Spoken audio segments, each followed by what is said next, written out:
Hello, hello, hello, everybody. It's so good to see all of your digital non-existent faces in the chat. Welcome back to another week of Transplanar RPG. Thank you for tuning into Arc 4, Episode 6. Episode 6. My name is Connie. My pronouns are they, he, and she, and I am the GM and executive producer behind Transplanar, which is, of course, our all-transgender, POC-led, 100% homebrew, Dungeons & Dragons 5th edition live-streamed actual play campaign set in an original, non-colonial, anti-orientalist world. You can find me on Twitter, Instagram, Patreon, itch at by Connie Chong, as you can see above my head. And yeah, with that, I'm going to pass along introductions to Lyra. Hello, everyone. My name is Lyra. My pronouns are they, them, and she, her. You can use all of them at once if you can, maneuver your tongue that way. I'm the artistic director of Shout, Minnesota's trans and gender diverse voices in all trans me-led choir based in the Twin Cities. Check us out on Facebook and Instagram at Shout Minnesota. And I'll pass introductions to Erica. Hi, everybody. I'm Erica, she, her pronouns, and I play Vinag Scherzo, that lovable elf who's probably going to burn down the house. And I can be found at Erica Newgirl, anywhere I am, but specifically tomorrow on Twitch at noon Central for my birthday stream. Birthday! I'm getting old. What a world. Anyway. Go, Grandma, go! I'm working. All right, so come hang out with me tomorrow. It's going to be fun. We're going to have a good time. I'm going to speedrun a horror game, so don't worry. I'll skip all those scary parts because I'm running through it as fast as possible. We'll do some other stuff that's not horror-based, so we'll have fun. It'll be a good time. Celebrate another year around the sun, and it's Scorpio season, baby. Max, go ahead. Hey, I'm Max. I go by they, them pronouns. You can find me on Instagram and Twitter sometimes. I just posted on my Instagram at Starchmonger. Yeah, I just posted for the first time in 3 months, so go look at my pictures. I'll pass it to C. Go like Max's selfies or else. This is your final warning. Hi, all. My name is C. I use they, them pronouns. I play the former Prince Okahien, who's basically having the worst family reunion possible. You can find me posting very gay, very trans art. Maybe a birthday present for Erica starting tomorrow on my social media at PieSharpArt, and occasionally streaming said very gay, very trans art here at pie_sharp on Twitch. And with that, should we do the thing where we sing happy birthday super poorly over stream because it never works? Okay, everyone ready? Nope. Put your mics on. I will leave this. Okay, here we go. Lyra, shall you take it for us, please? Me. Me.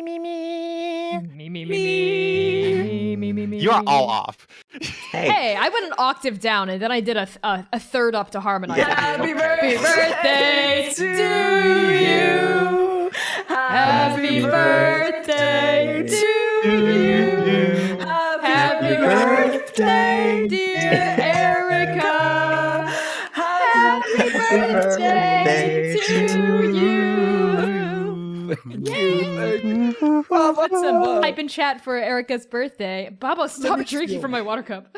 Yeah, that's great. That was everyone's introduction. So as always, we're going to transition into a big shout out to our Patreon Paragons. These are patrons pledged to our highest tier on Patreon. So thank you so much to Abigail Reitel, Azura, Brooke Bright, Cassidy Barnes, Charles, Chiacres, Cora Eckert, Lex Slater, Marvelous, Mitzi, Moonflower Tea, Purple Mouse, and of course, Risa. And as always, a very special haiku for you. Count the syllables. It is correct. I swear to God, I've never messed this up. It's on you if you think I messed this up. I double check my haikus every time. So. Okay, he. Your fault. Hey, it's not cheating if it works.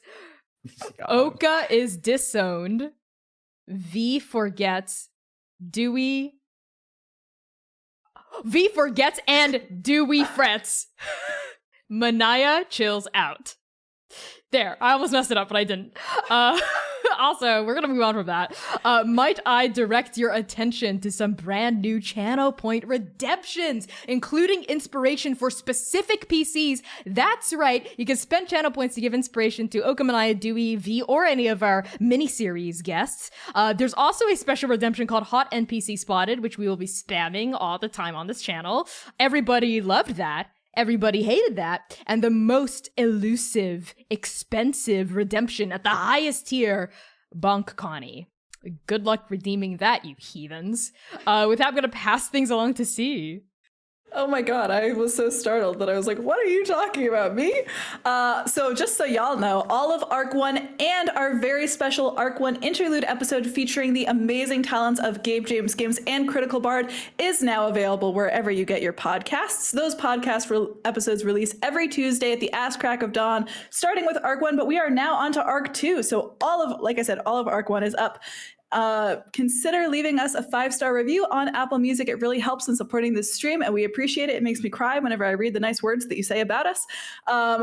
Patrons also, just by the way, just throwing it out there, that patrons get early access to all of our podcast episodes, including exclusive character sheets and the chance to have your Tabletop OC cameo in this live stream. So use !Patreon to get to that today if you are interested.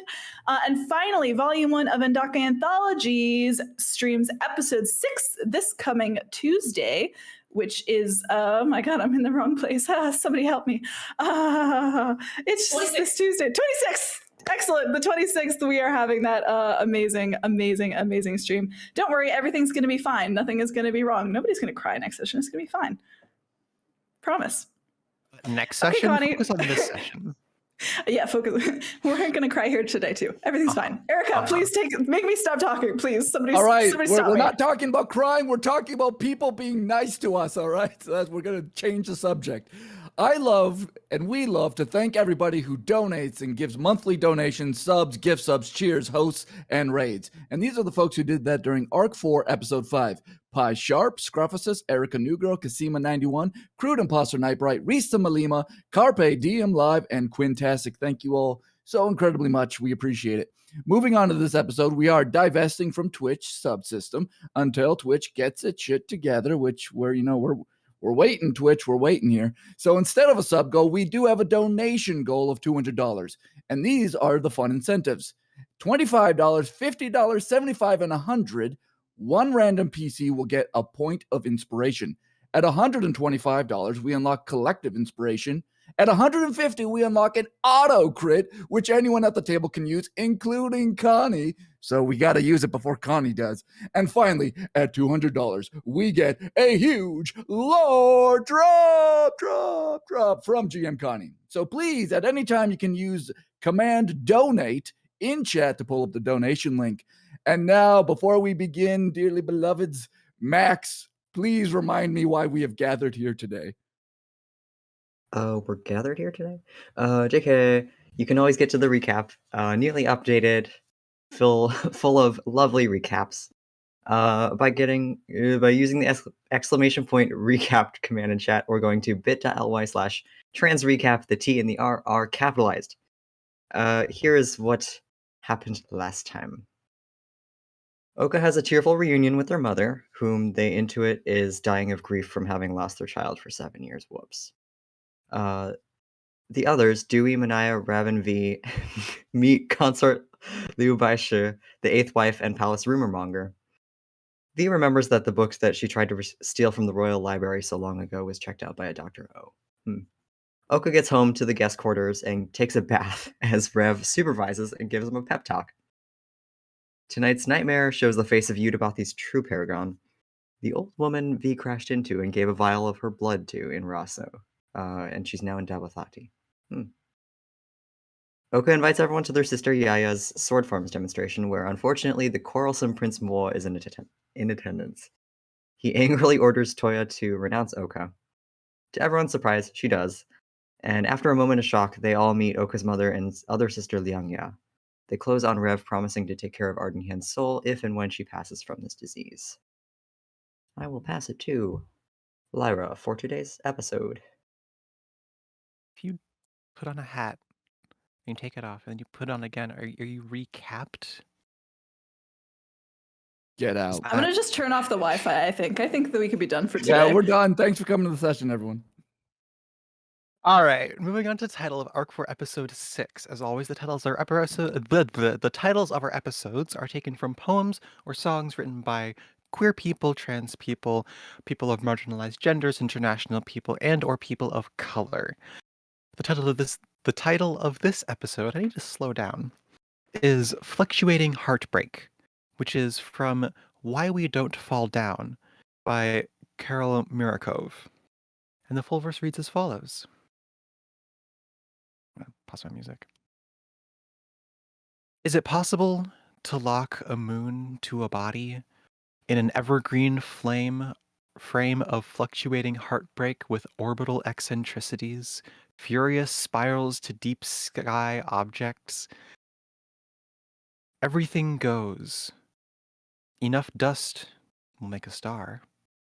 Thank you, Lyra. Now moving on to the session itself. Transplanar RPG is set in a grim, dark, gritty fantasy world that deals with difficult subjects that are potentially triggering to some viewers. Some content warnings for our campaign in this episode in particular may include family trauma, relationship trauma, memory loss, nightmares, death, fantasy violence, gore, alcohol, drug, and substance use, addiction, toxic and abusive relationships, self-destructive behavior, bloodletting, cults and cult-like behavior, and anxiety and panic attacks described in detail. Use !CW in chat at any time to get a list of these content warnings, and !safety to get a list of our cast's lines and veils to know what subject matters we will not broach, no matter how dark things get. So, with that out of the way, let's begin. The courtyard of the fourth wife of the Emperor of Too Long is abuzz. Lights dance above the heads of mingling nobles, illuminating their embroidered silks and gem-spackled updos. The sleek, curious forms of fish cut through a nearby pond. Dragonflies skirt the rippling surface of the water, and winter lotuses bloom, their petals rhymed with an early frost. Music flows from the hands of a guzheng player as they drag dexterous fingers over the strings of their instrument. Nearby, a red-skinned tiefling dancer with ram-like horns and long black hair moves to the music. Twin rapiers flash in her hands as black and white robes billow around her graceful steps. It's a nice touch by Toya Hien, Eighthborn to the Emperor, and the organizer of this soiree. The sword dancer is an intentional hire, an aesthetic precursor to the sword demonstration by Toya's youngest sister that is to come. An enclosed arena in the center of the courtyard stands empty, populated only by practice dummies strung from hemp and straw. Toya herself stands off to the side, surrounded by minor nobles feigning concern over her recent encounter with Prince Mo Jingqian, the firstborn.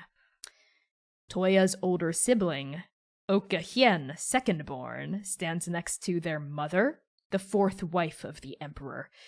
Oka, you're flanked on either side by your party, Manaya, Dewey, V, and of course Rev, as well as your middle sister, Liangya.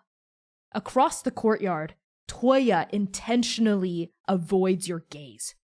After all, she has just renounced you, meaning she is now honor-bound to treat you as less than a stranger. This night, Oka, was supposed to be a emotional, joyful, tearful reunion after your 7 years of exile for treason and sacrilege. But as you stand next to your mother, one hand on the cool steel of her wheelchair, you can sense the gulf that has cracked open between you and Toya. She doesn't look at you. She can't look at you. You might as well be a ghost. And in many ways, you are. As for the rest of you, Dewey, Manaya, and V, you cast your gazes around this tree-dappled courtyard lit up by the burnished winds of late evening, your noses tingling with the sweet, earthy smell of persimmons and lilies. Dewey and Manaya, this is your first time inside the walls of the slumbering palace, and it's pretty much exactly as the stories say. Royal, beautiful, poetic, every brick inlaid with a grain of silver. The two of you, a seclusive inventor more comfortable around objects than people, and a roughened sailor used to speaking plainly, you stick out like sore thumbs. V, you've been here before. At least you think you have.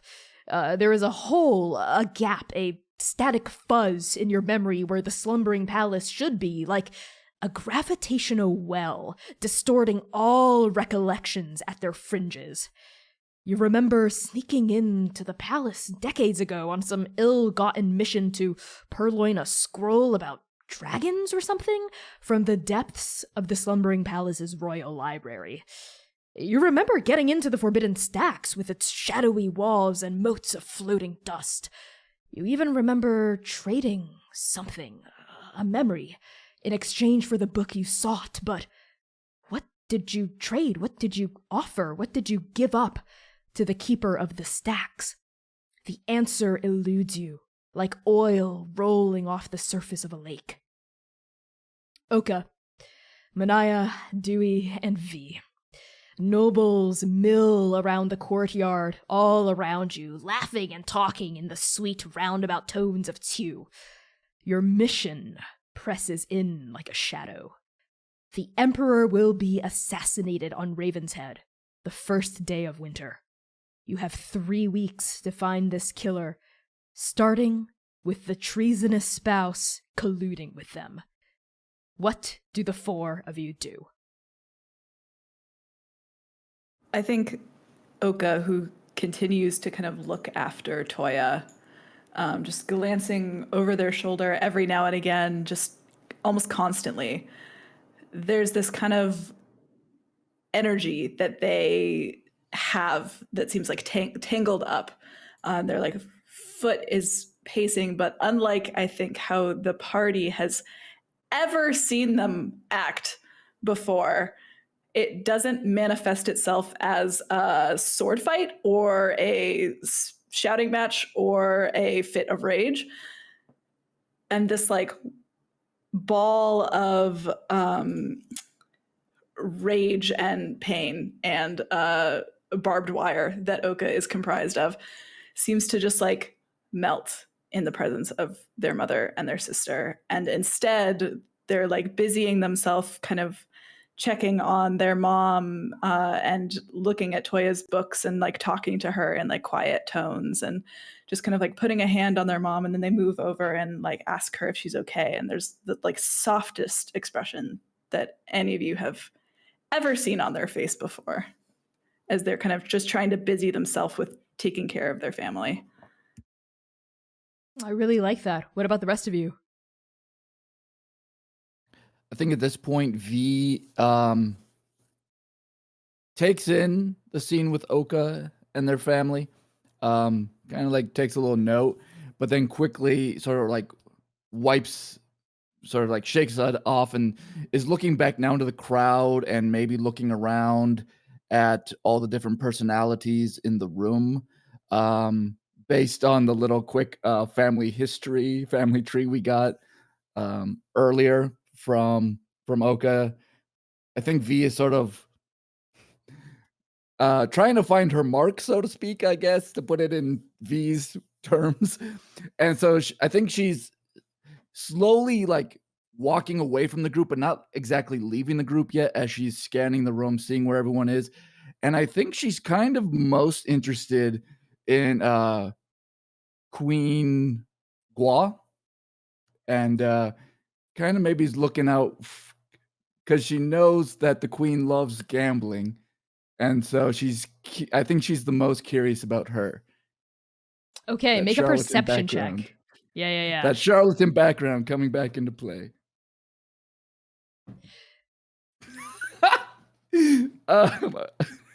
Not one. That's so funny. I think what that means is, as you're looking around, almost, I think a dull ringing sort of starts to fill your ears a little bit.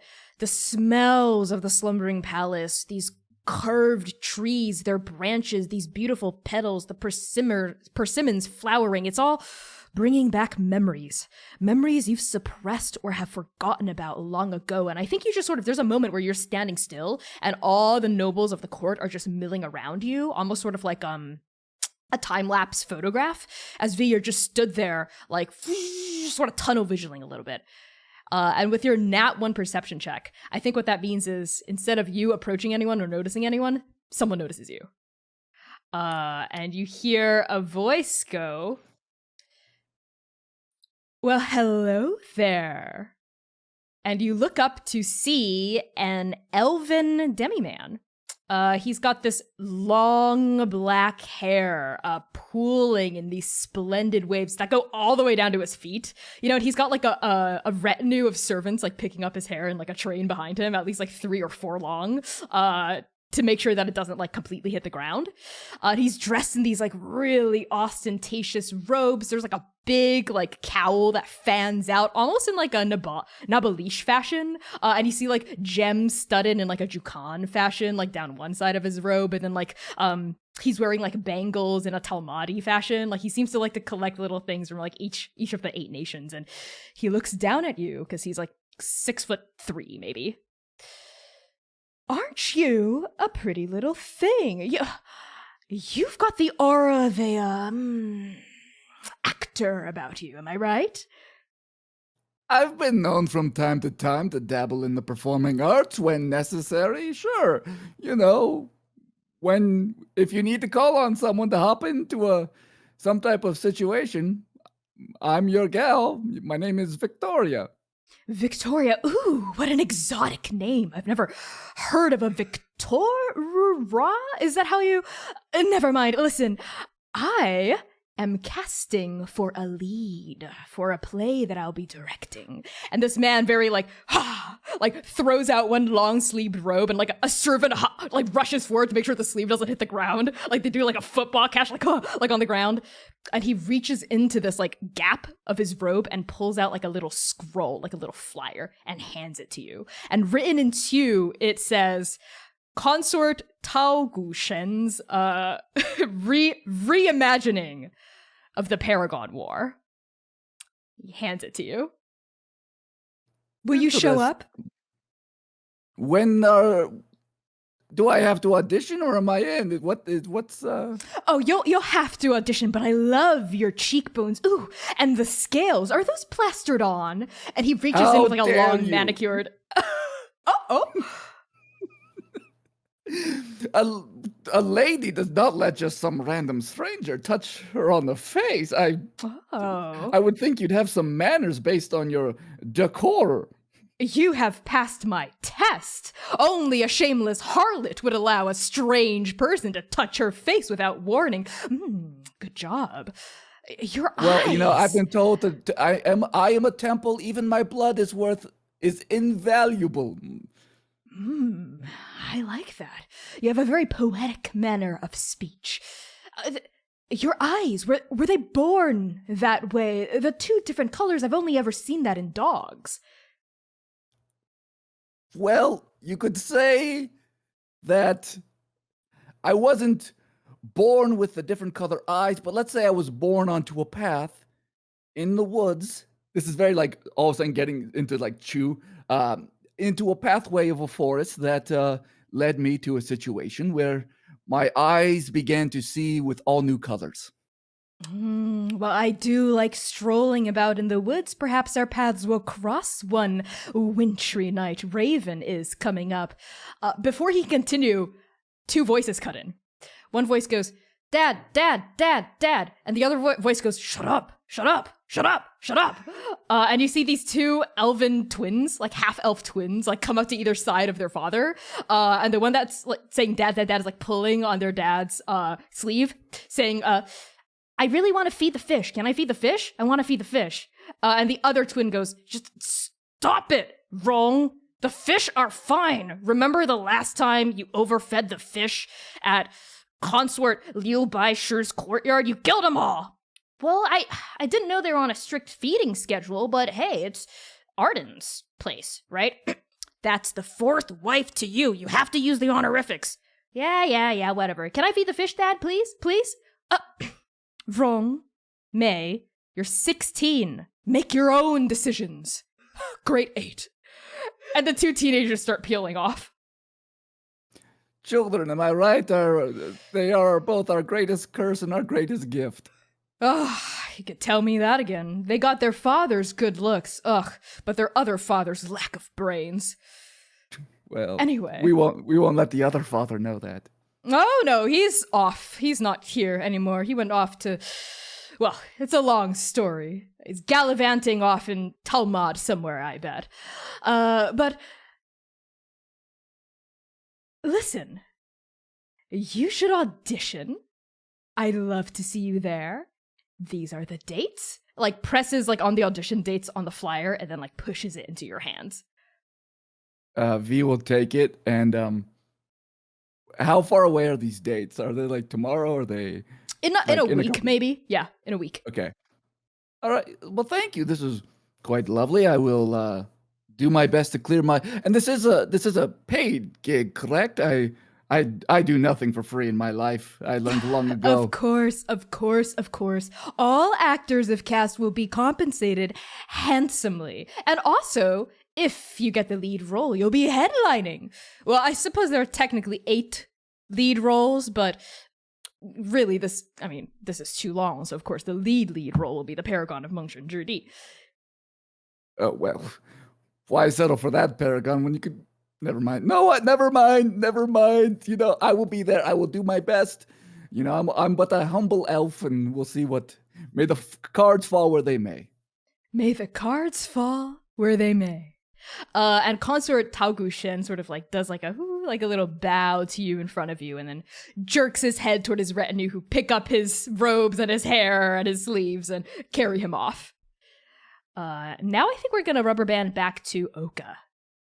Standing there with your mom, as well as Liangya, your middle sister, sort of like fretting over them with a lot of love and gentleness. Liangya is going, oh, and that's a book about literature. I've heard that there's going to be literature from all 8 nations that are going to be on the exam this year.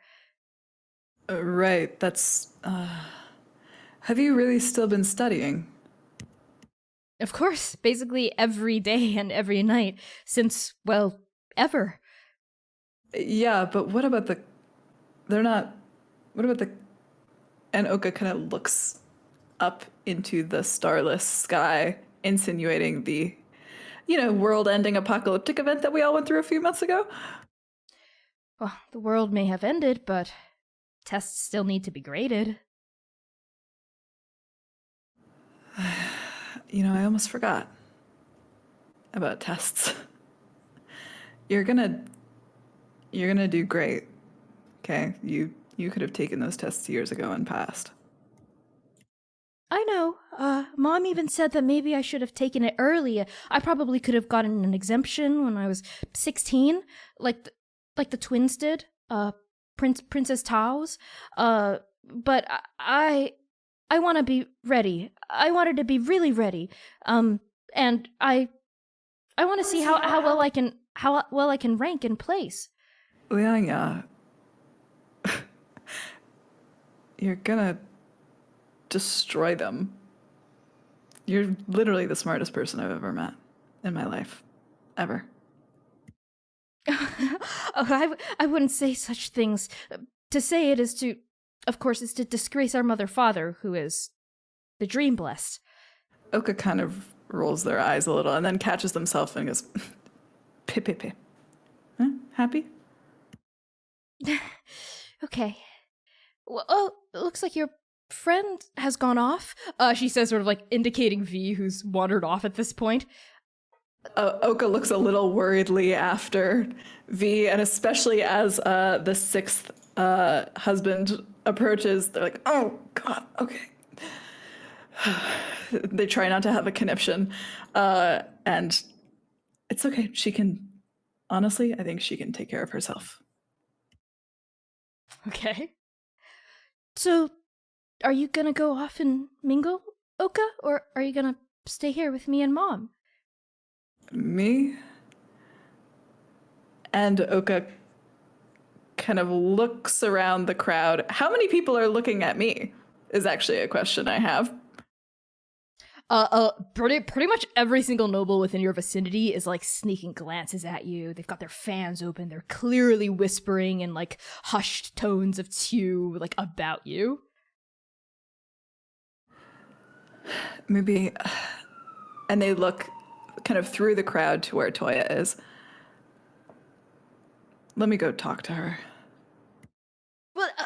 Well, Toya, didn't she just renounce you? And Oka pushes kind of, they like look back at their mom. 1 minute. And they push off and start just kind of pushing through the crowd, unless it parts for them like the goddamn Red Sea.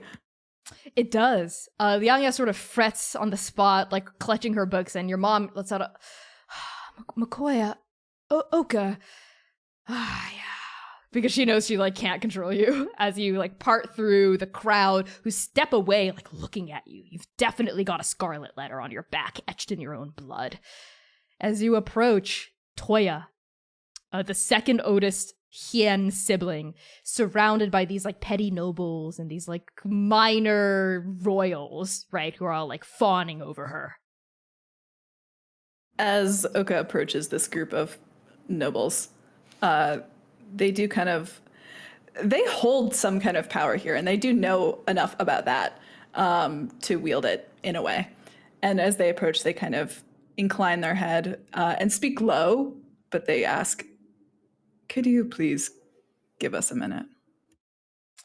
The petty nobles all like pause when you approach and say this, and they turn and look at you, and they part, like open up a semicircle, like a bracelet being cracked open, and the gem at the center is Toya. She turns to look at you, and you see like she looks older. She's like 21 now, right? The last time you saw her was 7 years ago, so she was like 14. She's grown into a beautiful young woman with these sharp, very cunning features, and her hair done up in like the latest fashion of the court, of the palace. She turns and looks at you and, oh my, was it just me or did the wind just whisper something? And the rest of the nobles all laugh at this joke, rather awkwardly, some of them looking between the two of you. Toya, please. It is not in my business to speak with ghosts, she says, not looking at you. I have been a ghost for a long time, Toya, but right now I'm standing right in front of you. Will you look me in the eyes, please? I am not a spirit seer. I know not of what this Adolin wants of me. Then perhaps we should call in the second wife, since you apparently just love to take orders from people who rank above you now.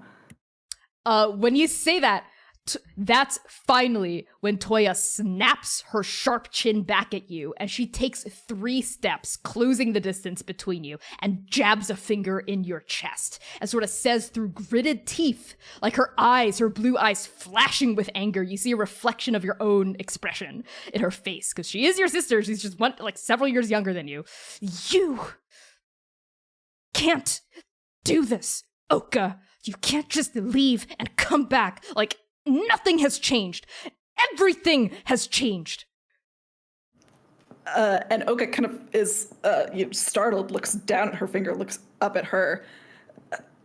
I know. Is this how it's going to change, Toya? You're going to ignore me forever like it hasn't changed? When you died, Oka, when you died, you shattered our family, okay? Mom got sick, Yaya cried for 3 years straight, and Liangya shut herself away in the library and never came out. And who had to pick up the pieces? Who had to take care of them? Who had to organize all of Yaya's trainings and sword fights and rehearsals? Who had to bring Liangya food when all the servants gave up? Who had to nurse Mom back to health from the brink of death? Me! It was me! And you were gone. And you expect to just be able to come back? Like nothing has changed? Like you didn't leave our family ruined? I'm not just obeying Prince Moore because I'm a good little servant. I'm doing what I think is right. You don't belong here anymore, Oka. You never have.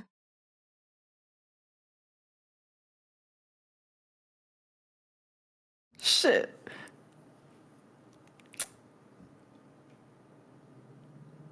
That shuts Oka down so fast. And they just like that somehow I think is actually worse than her renouncing them in front of Prince Moi. And they just like look, and their eyes are like shot open wide.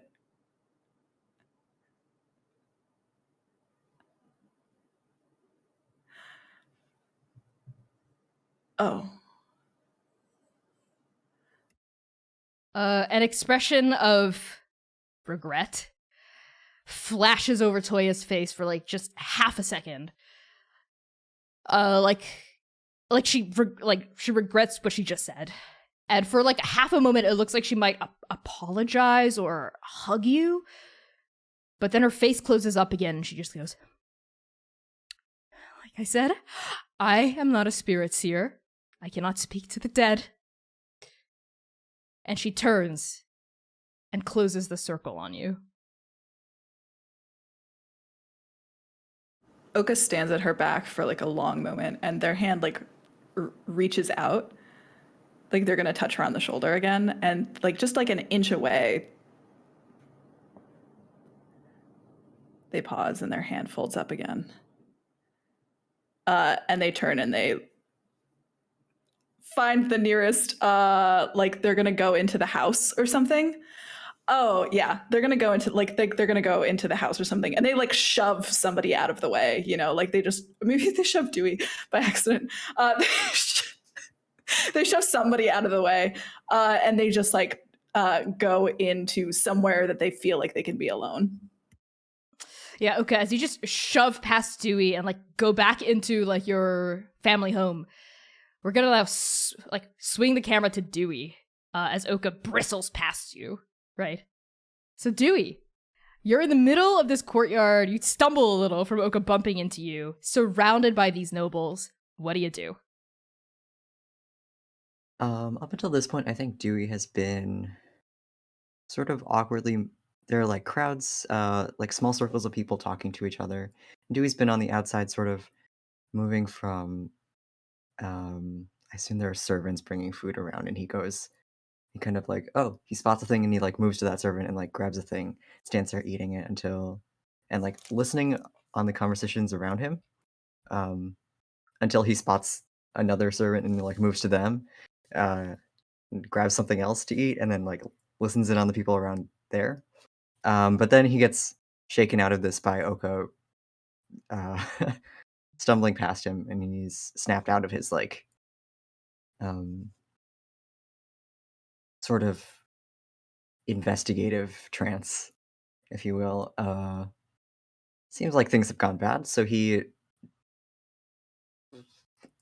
snakes his way through the crowd towards where he saw Oka head towards. Okay, yeah. As you sneak through the crowd, like taking drinks from servants and like bubbling, maybe like apologizing a little bit under your breath because, oh god, you're so out of your depths here. Maybe your feathers a little ruffled. You begin to move through the crowd when I think someone steps in your way. Let's see. Who's it gonna be? Roll a d8. D8. 6. A 6. Okay. The person stepping in your way, excuse me, is an effeminate satyr. They've got these like sharp, like almost like eagle-like eyes, right? And even more than the sixth husband, you recognize this person immediately because you're smart. And you remember Oka's recollections of each of the spouses. This is the seventh spouse, Consort Jean Ping. They are draped in these beautiful velvety silks. Like they're definitely, of everyone here, the most like ostentatiously done up. Like they should be on like the red carpet at the Met Gala or something instead of just like some little garden party. Definitely overdressed for the occasion. Like their hair is done up in these like two different ways. You see like one side has been like dyed like a deep purple and the other one's a red to sort of signify almost like Scott and Nectus, I think, that are like done up like around their satyr horns. And they're wearing these like glimmering gems. They've got like these rings that are like weighing their finger. You're like, how can they lift their hands up when their hands are so full of rings? It's like they should be like shackles, but they're able to move with grace and fluidity. And they they prance, they stop like a deer in headlights in front of you, and then they turn, almost with like a predatory look in their face as they see their next mark almost. They're surrounded by several servants, all like dusting blush on their face and like picking up little like sequins that are falling and putting them back on like their fur and their dress. And Consort Jean Ping says, "Oh, my, what do we have here?" And they prance 2, 3, 4 and stop in front of you, looking down at you. Actually, no. How tall are you? Like 4. I don't know. 4'9". Okay, they look down at you. They're 5 foot, Yeah. so they Okay. they look down Barely. at you because you're 4'9". Yeah. Why, hello there. Hello, and Dewey's trying his best to like sidestep and just be like, do like a courteous bow and They gracefully prance to get into your way, like they jump, and they get in your way, cuckoo, with their hooves. I know who you are, I believe. I heard from my lovely little friend, the 8th wife, that there were mercenary biographers somewhere here in the palace surrounding and they prance to the side as you try to get around the other side of them. Our exiled but now returned, disgraceful but now engraced prince. Is this true? Are you with the biographers? yeah, I'm one of them. Sorry, I have to relieve myself. If you don't mind me. They just completely ignore you. Am such a close friend of the 4th consorts, of course, Arden. And because you are a biographer, I assume you would like to get close to her as well, Prance? Is Prance a question? They say Prance as they prance. Sure. Yes, what is... sorry, you are...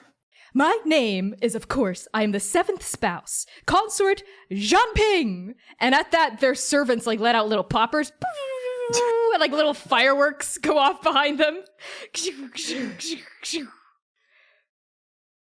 Oh, and look at you. You're full of delicious, incredible little marvelous oddities, aren't you? And they're suddenly up in your face now. They're looking at your glasses. What are you wearing, Dewey? Did you change into like the guest robes? Are you carrying any of your equipment? I think Dewey's wearing something of like a Hanfu style like robe that he found in the dressers, but it's like a couple sizes too big, a little bit long. And he looks very out of place because you've never seen him in something quite this fancy. His or sandals delicate. are on underneath. Oh my god, yeah. He's wearing he's retied the books to his sandals so like the hem doesn't drag as much on the ground. Oh but my he's still very god. short. Oh my What? god. That's so funny. You're like an 8th grader at your first prom. So do you have like, so take 10 psychic damage from that comment. Just kidding. Can I say that you've got like your wrench and like a little bit of your tool belt like hitched onto your person? Can I establish that? Is that okay? Sure. Okay, great. He put this tool belt on over this lovely silk robe. Yeah, the consort looks at you and it's going, oh no. This color does not go with your feathers, and the cut is all wrong. Who was your tailor? Oh, no, by the make of this, these are guest robes. You're just in guest robes. No, that cannot stand. And they stand at attention. I am going to fix you. And by the time I'm done with you, you will be the prettiest peacock in all of the palace. Are you an inventor? They indicate your tool belt. Or perhaps a craftsperson? A sculptor? A potter? Oh, you must have such delicate and sensitive, emotional artist hands.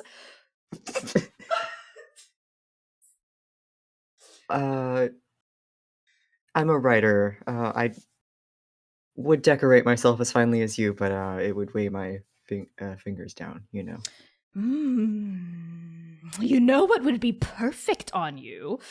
A little helmet. That's right. If I put a tiny little helmet over your beak, it can open and close when you talk. You would look so pretty. Don't you agree? I'm all right. I appreciate all of your style wisdom. I'm just a writer, though. I don't need to, Scrap the helmet idea! And you see like a servant was writing stuff down and sketching out like a picture, and they immediately crumple it up and they burn it with magic. That's right. Nothing on your head. Your head's a little too bulbous. Let's not focus on that. How about... Oh, look at that dirty, raggy little thing. And she indicates the bomb watch strapped to your wrist. Why don't I give you a better one? A nicer watch? Ooh, I know just the perfect craftsperson who can help you out. Have you heard of Tarnaxier? I have, yes. They are a hidden gem in Dokao. Hidden! If you breathe a word of their name outside of this conversation, I will hunt you down.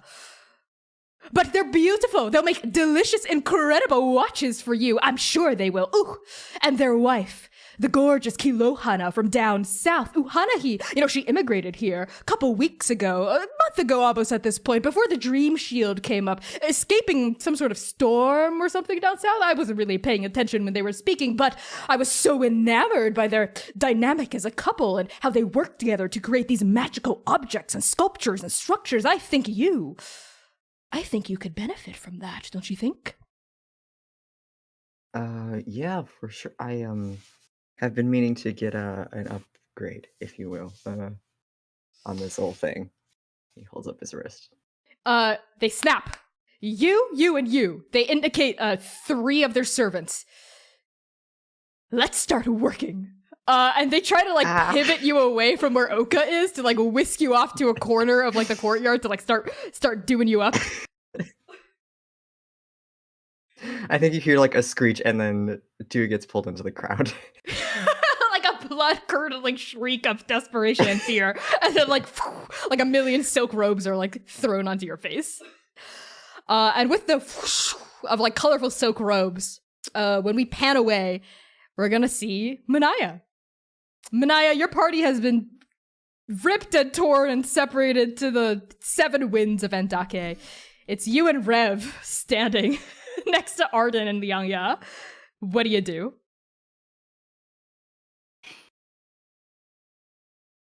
Just imagining us back to back, just... I'm kidding. I think maybe, okay. For this whole time, Manaya has been looking across the crowd, sort of gauging where people are going, but almost viewing it more as the ebbs and waves of the ocean, or schools of fish, where there are certain groups and there are certain patterns that go in different directions. But for every 3 faces or 3 heads that she keeps track of, or that she looks at, she's looking back at Oka. And I think when they start walking off, maybe Manaya whispers to Dewey, try to go follow them a little bit, as an excuse for Dewey to be over there. And Manaya doesn't trust V, but V will be okay. Manaya trusts V.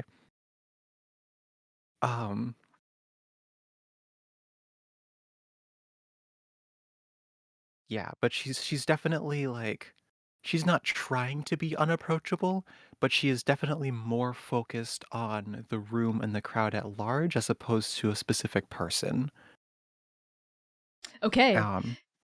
Yeah, you're reading the faces around you as if they were ocean currents. And the analogy actually works pretty well. They're sort of like schools of fish swimming around a coral reef. There's their own ecosystem at work here. It's an ecosystem you don't quite understand. Similar to fish in the ocean, they're not really going anywhere. They're just sort of milling about, doing stuff. There's groups, schools, quote unquote, of consorts. There do seem to be bigger fish in the ocean, so to speak. The consorts are the important ones. They're big fish that little fish crowd around. And they're servants, sort of like currents, milling about, giving food, offering, tea, etc. Why don't you just make a perception check for me? 10. 10. Okay, one servant in particular catches your eye. I think because they look rather different from the other servants. The other servants are sort of like dressed, they look really plain, probably on purpose so they don't outshine, any of the other consorts of the nobles there. But this servant is a blue-skinned half-orc. And that by itself is kind of unusual and unique. And they're currently like serving tea, specifically to Consort Liubai Shi, who was the consort that ambushed you and the rest of the of your party while Oka was off talking with their mother. This halfling woman, and she's flanked on her side by a girl. You assume perhaps her daughter, because she appears to be a halfling girl. She's sort of like kicking around the dirt, looking about, maybe like 14 or 15 years old, scratching the back of her head. Doesn't seem to be, seems just to have like a very open stance. And Consort Liu Bai accepts this cup of tea from this like blue-skinned half-orc and smiles a little bit at them, and like he seems to be flirting with the servant a little bit, probably because they stand out from the rest of the servants, right? And this like half-orc also has like this like golden short hair, almost like summer leaves, like braided down their scalp. And then, as Liu Bai Shi is talking to the servant, her eyes slide past them and lock on you, Manaya. And you remember, the last time you saw her, you, like, basically threatened her a little bit. But she doesn't look at you, like, with fear or with hatred or anything. Her face cracks open into a big smile. And she waves at you and starts gesturing for you to come over. As soon as we lock eyes, Manaya looks away. But assuming that she maintains like that laser gaze, I can't help but like look back every once in a while. And Manaya turns to Rev and she says, "I'll be right back. Would you on those two?" Yep, I'll make sure no one tries to jump him. Go do your thing. Thanks. I'll probably be right back. Hey, try not to threaten her again with violence, at least. Well, I don't have my axe with me, so I doubt I'm going to be that imposing. Manaya chuckles and awkwardly, like, backs into the crowd, bumping into someone. Oh, excuse me. And she keeps walking. Yeah, you stand easily ahead, if not two, above most of the people here, right? Just by virtue of your 7'6" height, like you stand out. People are like looking up at you, like ooh, like marveling as you pass, right? And like they're like ooh, like whispering amongst themselves because you do stand out in this crowd here as you approach Consort Liu Bai Shi, who is like literally like goes up to your belly button, if even, right? She waves off the half-orc servant. Oh, thank you. Hello there. We meet again. Enjoying the party? Manaya doesn't know the customs of Zulong. She immediately kneels and says, not like making a show of it, but like in an apologetic way. And to follow, she says, "You'll have to excuse my, or rather, I do apologize for how I acted last time we met. I was not myself. We had a rather busy day." Water under the stone bridge, darling. Water. Get up. It's fine. Manaya sheepishly stands. Listen, what's your name again? I don't believe I caught it last time. Oh, my name is Victoria. And your last name?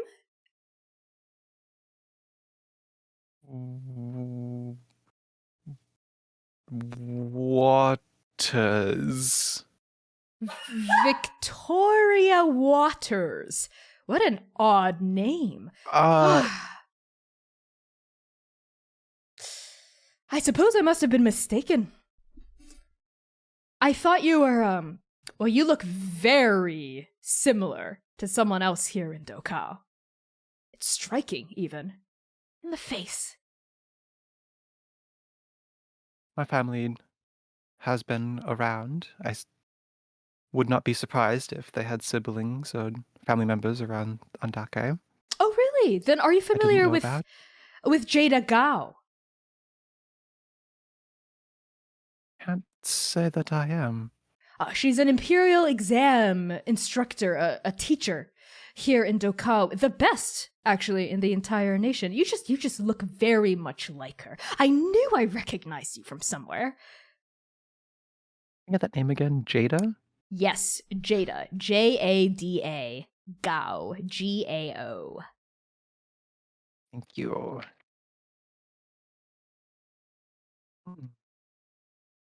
Well, I'm certainly not the only half-orc I've met in my life. It's not just. Well, it's not just that. There's just a general vibe. You know what I mean? A general, je ne sais quoi. That's Nabalish for cannot be explained. Cannot believe. France doesn't You exist really in just Andake. used Not only did you just say French, Nabal is not French. Who in the... Let me retcon that. Thank you. Thank you. France does not exist here. We are anti-France. We said no France in this house. Be gone, the X-guard, French. X-guard. X-guard the French. God. Oh my god. Yeah, she says a phrase in Nabalish that she explains means an ineffable essence between you and this woman. I actually, my darling here. Darling! And Liu Baishi turns and gestures toward her daughter, who has wandered off to sort of like look at the fish in the pond where the two teen children of the sixth husband are rapidly feeding fish in the pond. Darling, and the princess, right, the eighth wife's daughter, just sort of like waves her off and continues looking into the pond. She turns back to you. Well, my darling little princess, hey, Princess Liu, hey, I've sent her specifically to take classes in Dokao at Miss Gao's residence because she is such an incredible teacher. So I know Jada pretty well, and the two of you are pretty similar.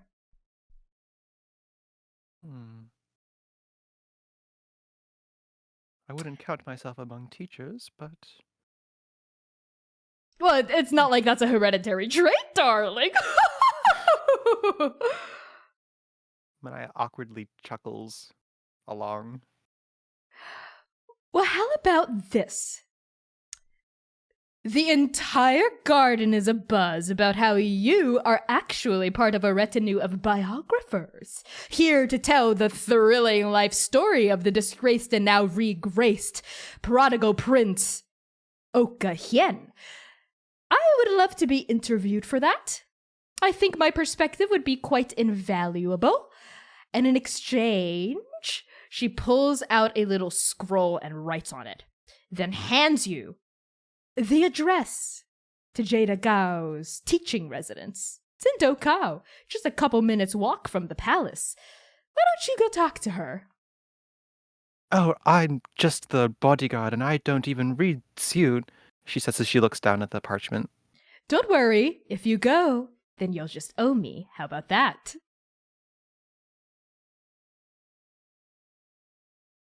Manaya's eyes widen just a little bit, and she looks around for V specifically. Is V like in the middle of yeah. talking to? Yes, I think at this point V is in the middle of engaging with the sixth husband.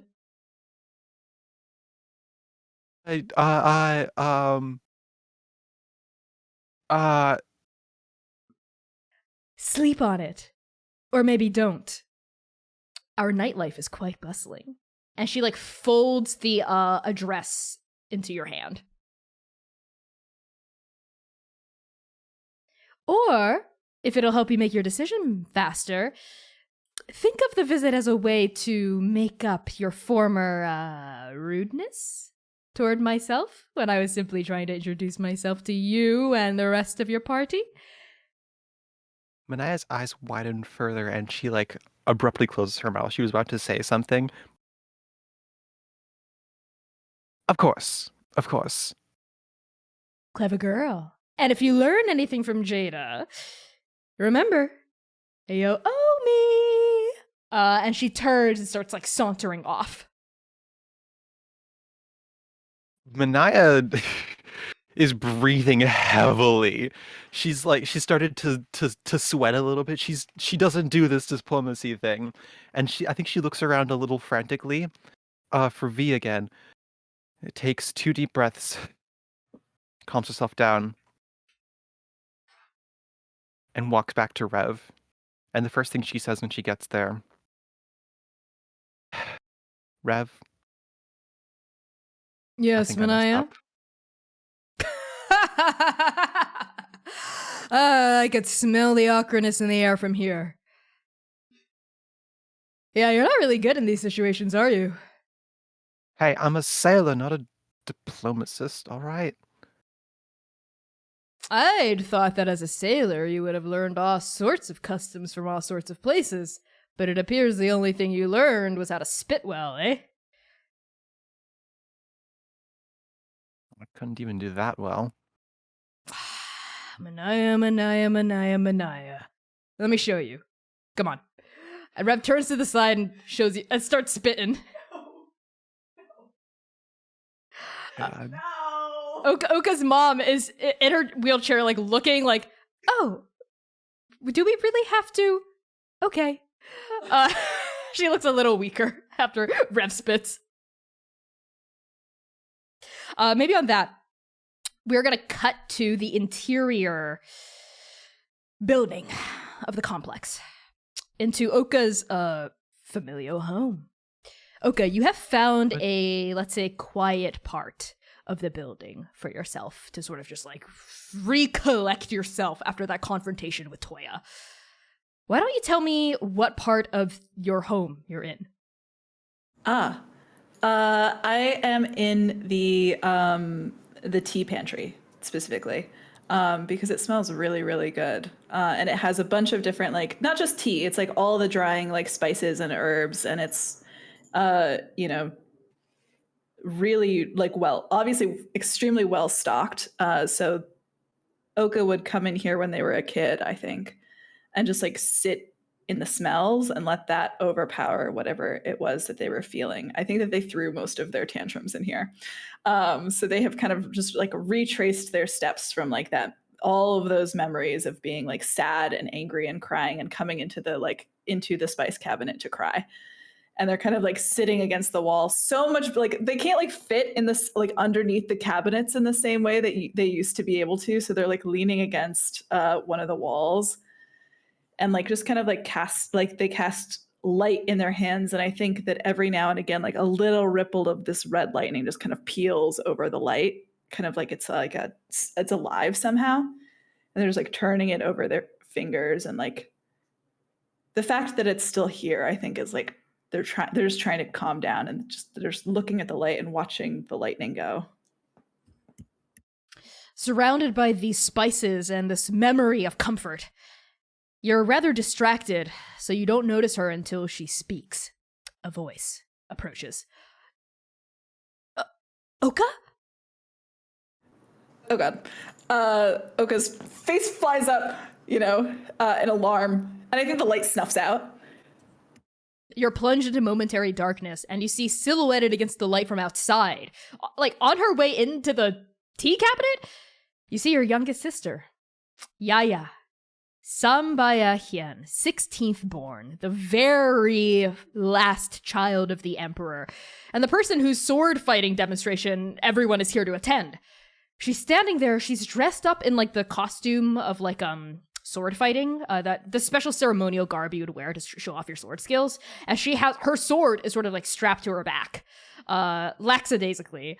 And she's got like her like makeup on, her paint's on, her hair's done up in the way it's supposed to be, but there's a few strands of hair loose, right? And her belt isn't completely like tucked in correctly.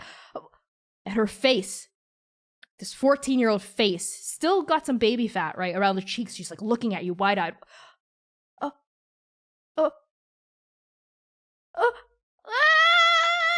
And she starts like screaming, crying, and runs toward you. And I think before you can react, like hugs you.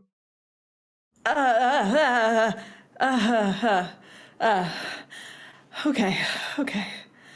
Hi, Yaya. Sorry, I didn't mean to scare you. Did I scare you? Is that why you're crying? You came back! You came back! I knew you would. I knew you'd come back. I knew you wouldn't just return Dream Hunter and leave. You're here. You're here. If you're here in the palace, and I heard the rumors, but I didn't believe. And Yaya, you're gonna smudge your paints. And Oka's, like desperately trying to wipe her tears away without wiping away any of the makeup. It kind of like gets on their hands, and they're like, and they like cast light again to have it just kind of like hover in the air above them. Of course I came back, Yaya. I was in the back room, backstage with the instructor, but I started panicking because so many people here, because Toya said, I'm gonna throw a party, but it was the sword demonstration. I don't want it to be a party. I just wanted to use my cool sword, but now everyone's here and watching, so I got really nervous, so I wanted to come here into the spice cabinet to just calm down, like we used to, Is that my old dress? Oh, this? Yeah. Yeah, it is. And a tiny little smile cracks over Oka's face, like the first one, I think. Yeah. Come on, let's find you something in here. And Oka, puts an arm around her, and stands up. And they look through the tea cabinet and the spices, and they recall the types of tea leaves that Gentle used to brew to calm everyone down. And they are looking kind of like through the shelving, and I think they find, if that's okay, they find like a pair, and they take a handful. These I think should do the trick. Come on, I'll brew you something. Everyone's waiting. Or don't you want to show off? Oh, okay. Sabe has grown up, but upon seeing you, it's almost like she's reverted to her 7-year-old self. Like holding onto your sleeve a little bit, and like tip tapping right next to you into the kitchen as you start to put on some water to boil. And she's like sits down, but she like won't let go of you the entire time, as like holding on to you. Yeah, I do want to show off, and I'm the best. I'm really good at it. Okay, I'm even better than you used to be at 14 years old, at sword fighting. Oh, really? Those are some bold words. Yeah. Remember when I attacked you in Convergence? I Yes. snuck up on you. Yes, and I do remember kicking your ass directly after, actually. Well, I didn't have my favorite sword on me at the time, that's why. Is that your favorite sword? No, this is a demonstration sword for the dummies. Why? And like a little like shy, like recalcitrant look almost like comes over Yaya's face. Well, because the sword I like is not standard issue. Oka rolls their eyes kind of dramatically. Where is it? There's this don't tell Mom or Liangya, but there's this person who comes around Toya's bedroom sometimes at night, and they've got all kinds of daggers and swords and stuff. So I saw them one night, and I said, hey, if you don't want me to rat you out to Mom, give me one of those. And they did. I think Oka had their back, like they're at the stove and the kettle, and they like froze. As Yaya talks about somebody who comes around Toya's bedroom at night, they like freeze, and like a tiny little like snap of red lightning just peels off of the light that they had cast. They're like, and they turn around, and there's this like tense smile, like that, like their scars cracked through. They go,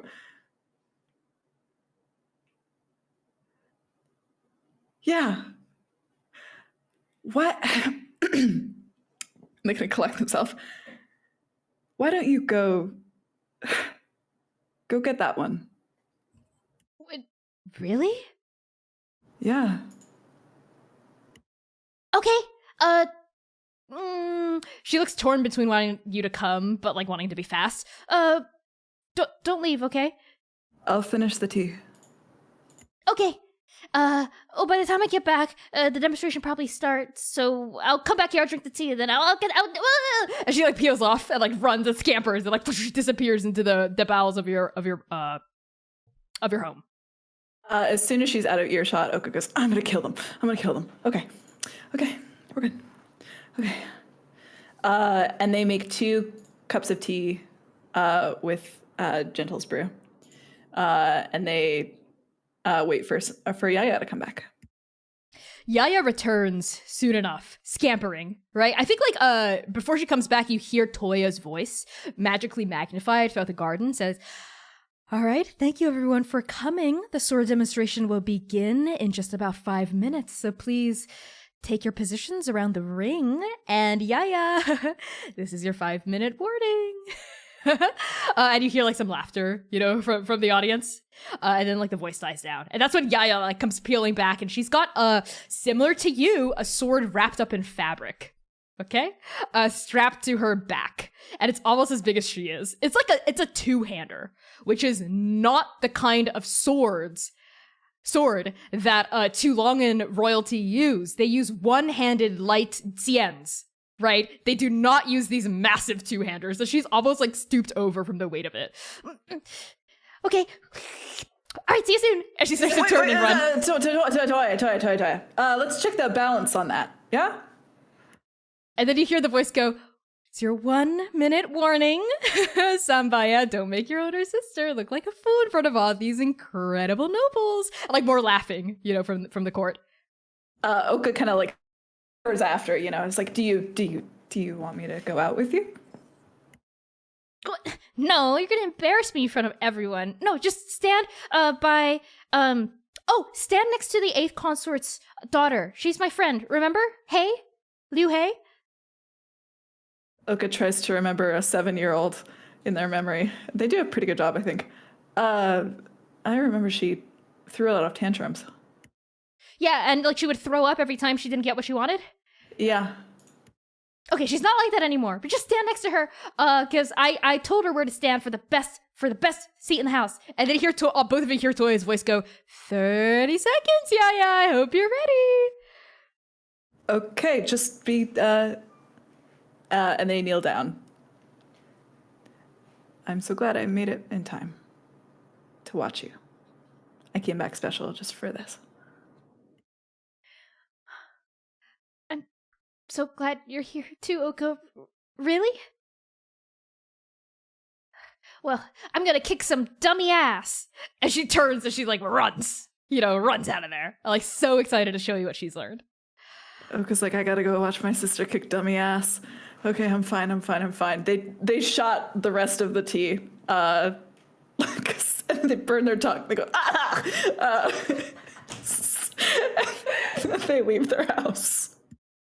Okay, I think we could do a little bit of a scene setting here. So, as the announcements go out, that's when the 6th husband peels away from V. That's when we see like Manaya and Rev like maybe pausing in their spit contest next to Arden, and that's when we see Dewey. At this point, I'm so sorry, Dewey. Consort Jean Ping has put like mascara, has tried to attach fake lashes, some blush, and taken that all down, and given you a more masculine look, and taken that all down, and add a little peacock feather. So you look like a clown. Okay, you look like an amalgamation of like various things from various countries, and all these like little servants fawning over you, affixing beads to your feathers and robes to your leathers, and blah blah blah blah. You're a mess. Amidst all this, the announcements go out, and all the nobles very excitedly, some of them look excited, some of them look really bored. They were just here to mingle. They don't really care about some 14-year-old sword demonstration, but others look genuinely interested. And those who are actually interested take the front seats around this ring. Within which I think there are 3 straw dummies and wooden dummies sewn together with hemp. And as all of you just sort of take your positions, you pause in your activities to look. you see entering the ring, Sambaya, a half-drow 14-year-old girl. She's wearing not like robes, but like more practical, but still ceremonial, like leather armor with this like silver sash tied around her waist. And people start muttering because she has this huge looking like two-hander, almost like a greatsword, or at least like a long sword, strapped to her back that's bigger than she is. Right.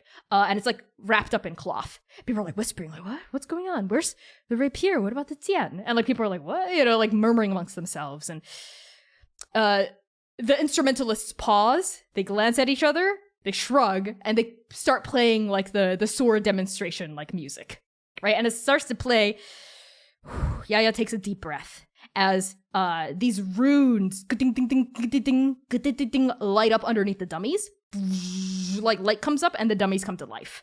They like crack. You know, you see them like unsheath like wooden hilted swords with steel blades, right? It's pretty legitimate, like, and they start to like, their robotic forms become more fluid as the magic like suffuses their materials.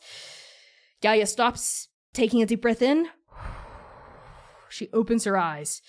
And on this 14-year-old girl's face is a look of just intense focus. Like the look that like athletes have when they're in the zone, right? And she like unsheaths this two-hander. The rope and like the cloth falls away to reveal a massive black-bladed longsword that definitely takes 2 hands to wield. She takes it off her back and it clunk, like falls to the ground and like causes like a divot in the sand. And like the people gathered are like, whoa, what? Like, she's so skinny. Can she even lift that thing? You know, like they're all like murmuring amongst themselves. They look very worried instead of like excited now.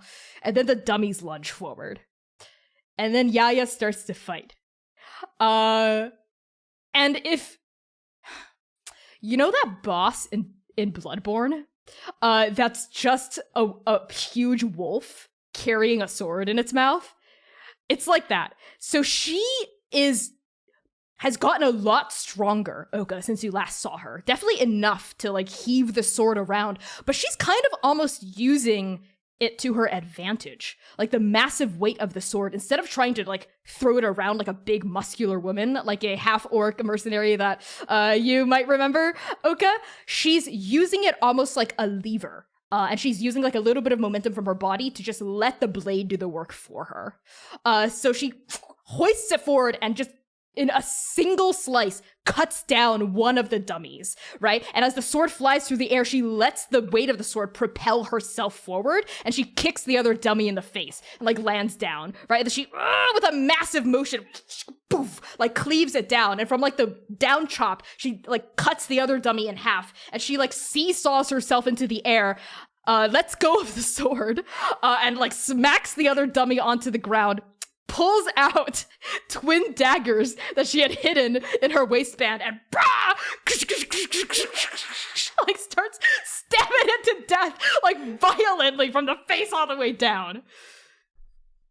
The music stops, like a stray note is plucked. Silence settles over the gathered looks of shock on these nobles' faces. I think Oka had kind of like come up behind the rest of the party. And they're watching and they're like, fuck, she is better than me. I think it's like the first thing that the rest of the party would hear that would alert them to Oka's there. And then they just start howling, you know, and like they stand, you know, and they like clap loudly. Naya immediately joins. What about Dewey and V? Dewey joins in and like just rings go flying off of his hands as he bursts into applause. V is trying to capture some of those rings, but like, good, well done. Make a sleight of hand check, V. Let's see. Hold on. Let me add my proficiency in sleight of hand. Is a 26 sufficient? You grab 6 rings like out of the air as they're clapping between claps, and you just pocket them and no one sees. And you're like, oh, I'm rich. Yeah, y'all are the only ones clapping with such enthusiasm and like shouting. The rest of the gathered nobles like uncertainly clap, like looking amongst themselves, like Toya, like raises her 2 daggers, like, lets out a roar, sheaths her daggers, and then walks over to her greatsword, picks it up, raises it into the air with quivering arms, and like lets out another roar of victory. And Toya's voice sounds very like hurried, like magnified. She goes, that was my youngest sister. Thank you everyone so much for coming to this garden party. Please enjoy the rest of the baijiu, as well as the wine and the tea. And Yaya, a word. Can I turn this off?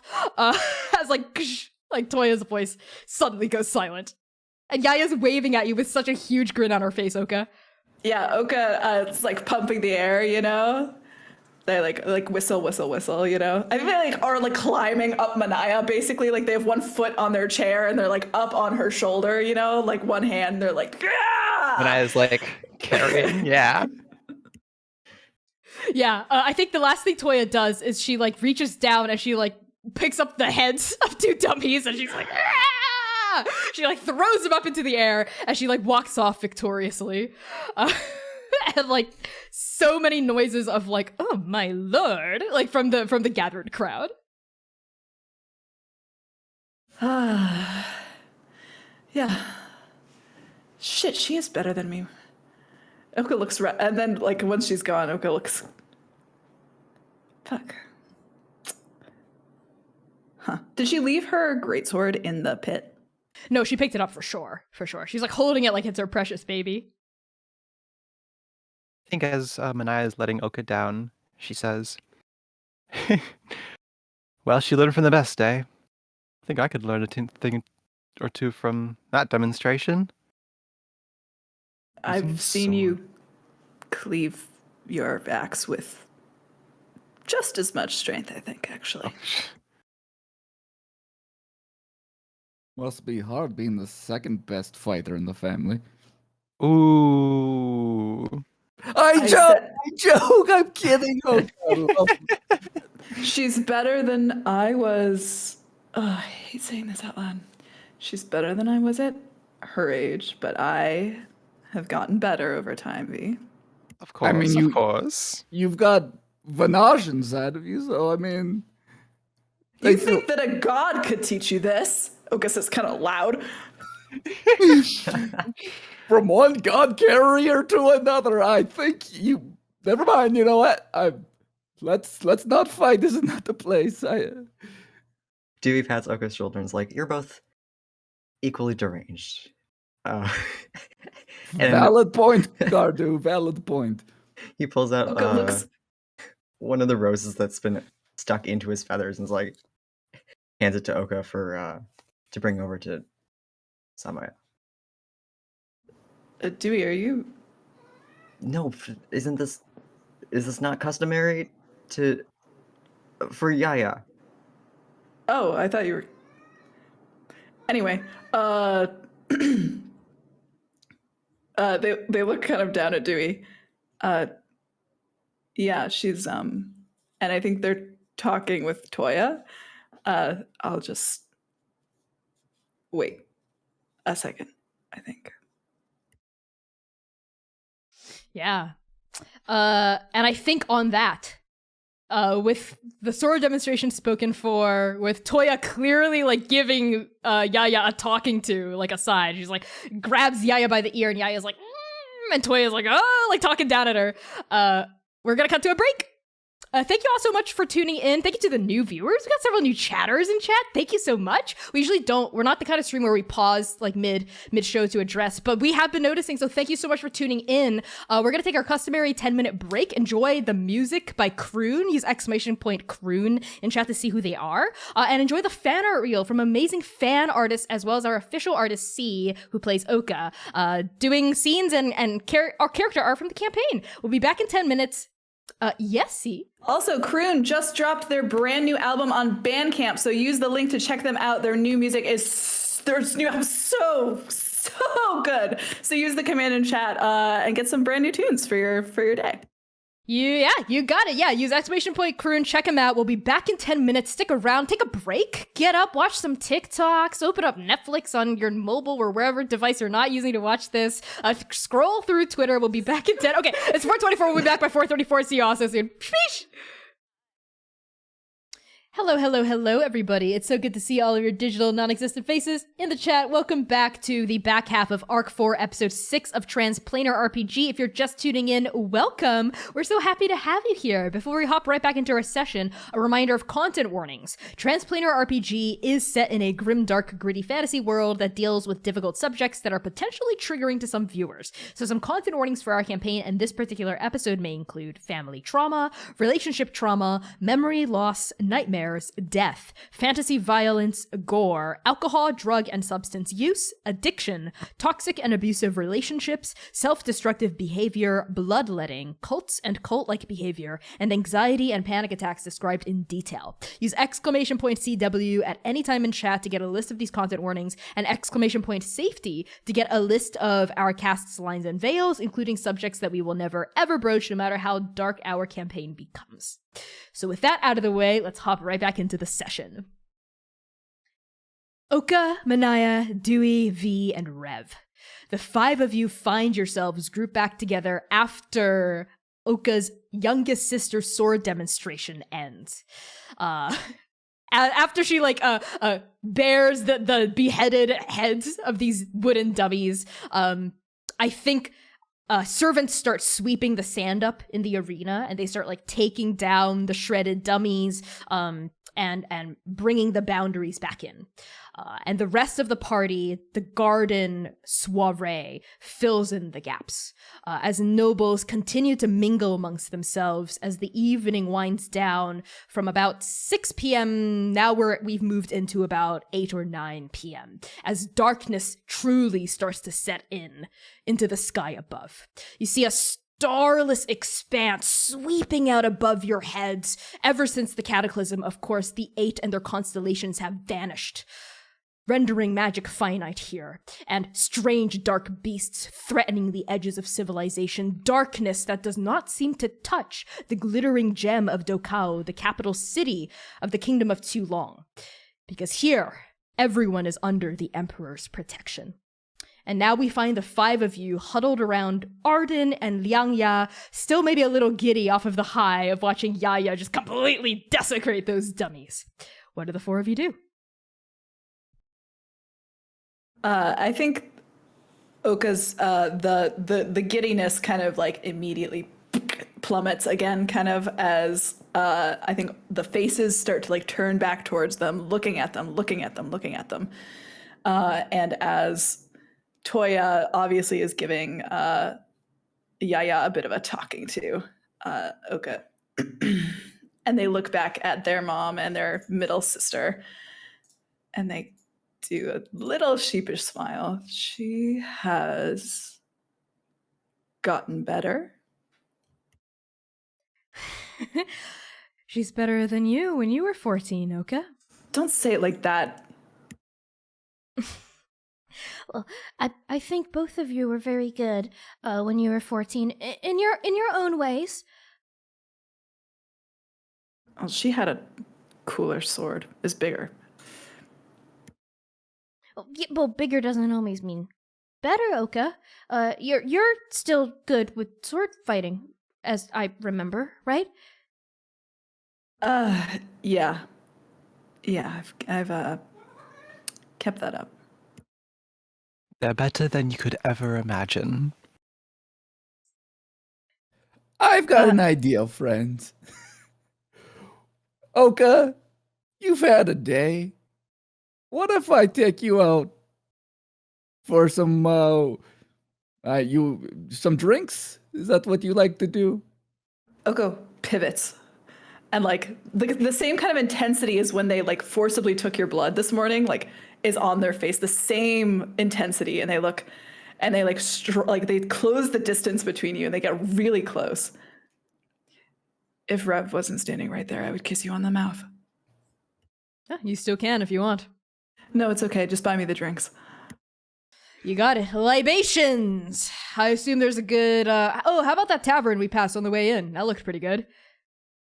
Yeah, there's a lot of great places to stop, but what was the name of that place? Yeah, you saw it. We can start making our way there.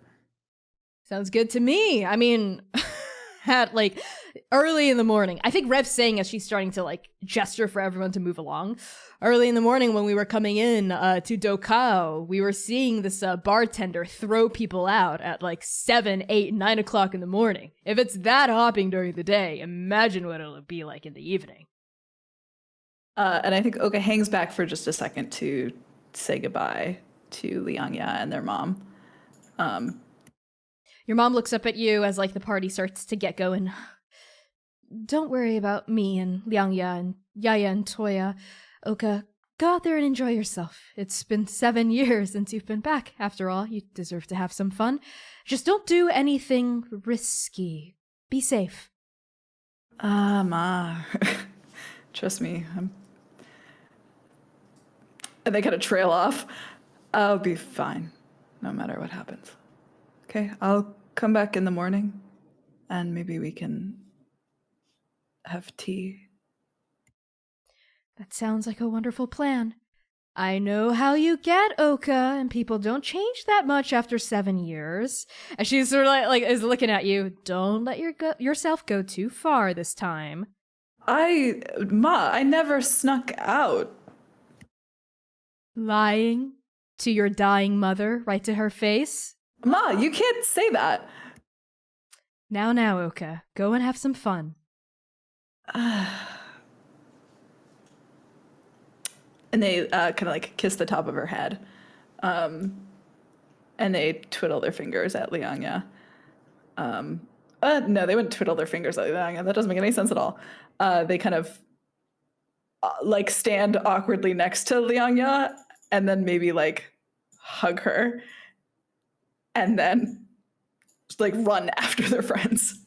I think, like, towards the end of that conversation, you hear, "Oi, Oka, I thought you were coming along. You ready to drink yourself silly?" Stop shouting, Manaya. V sees like what's going on and is like, "Don't worry, we'll take good care of them. When you're friends with V, you get taken care of." No, jeez, stop yelling at my mom. We might have to carry them back, but We're not going to let that happen. We are not going to let that happen. Don't worry, Dewey's such a stick in the mud. He never lets us have any fun anyway. That's why you have me to balance out with Dewey. And Oka finally runs off. And they keep looking back, like just checking to make sure that they're still there, until we're like all the way out. I love that. Yeah, you all leave the courtyard of the fourth wife of the emperor behind. Your mother sort of waving until she sort of like gets swallowed by the crush of other consorts and nobles milling about the garden. Dewey, Manaya, and V, the three of you see the consorts that have accosted you at the party also like sort of like twiddling their fingers, waving goodbye, giving you knowing looks. The sixth husband, the seventh spouse, and the eighth wife all looking after you. Dewey, you're still sort of covered in glitter and sequins, I think, and maybe still shaking some off as you're like going along with your party. And we are going to cut to the four of you and Rev heading into Dokao. Dokao's nightlife is bustling. It's almost like a second day. There's little street vendors with torches up. They're selling like delicious street foods, like all sorts of like jianbing and like scrambled eggs and tomatoes and little fish that they're roasted on top and like cashews and all sorts of nuts that they're heating up and cracking open over open fires. You see raucous taverns and inns and bars and gambling parlors just on this huge main vein leading up to the castle gates of the slumbering palace. And now all of you like sort of stand sort of like you're in the middle of the Vegas Strip, right? Maybe like flashing back to the district of Thristi back in Talmud with all this hustle and bustle. It's almost like the apocalypse hasn't happened here, right? It's almost like people here are unaware that the world has ended. But even though night is starless and the gods have fled these lands, people still gotta drink. Maybe now even more than ever.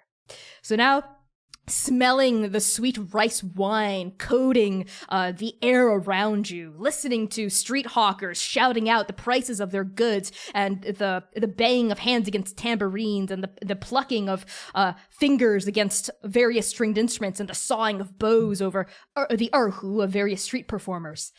What do the four of you do? I think as soon as we're past the palace gates, Oka's like, oh, thank fuck.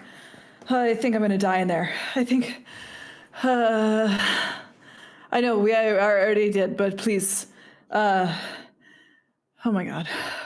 Oh my god. Why are you covered in glitter, Dewey? I had to talk to someone, and they insisted on giving me a makeover. Look, I don't Was want it to be. John Ping? Yeah, I think so. You know what? I'm not much for a drinking man. Manaya, keep them in line. I'm gonna go find a restroom to kind of try and wash the stuff off my face. There's a bathhouse down that way. At least there was last time I was here. Actually, Huh? I'm also not one for crowds. But before I go, I need to tell you for something. Manaya's like wringing her hands. Out with it, come on. Yeah, what's going on? I may have. Manaya's not meaning any faces. I may have messed up a little. What do you mean messed up? The eighth wife, Liu Baisha, she. I suppose I owe her. I'm going to owe her? I'm not sure. What are you going to owe her? Hopefully just an interview. Manaya's bad in social situations like that, okay? I taught her how to spit. We're good. And Rev, like, thumps you on the back. Yeah, of course. We're fine. We're going to interview her anyway. Right? Would it be okay for V to cast Detect Thoughts on you, Manaya? Oh my god. And like actually see what happened? Yeah.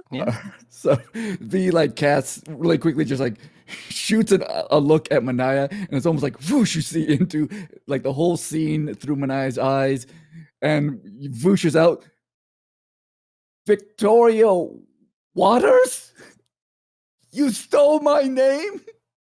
No, I thought we had fake names, but I hadn't come up with one, and I was gonna say my name, and I said Victoria, and I think she misheard it as, and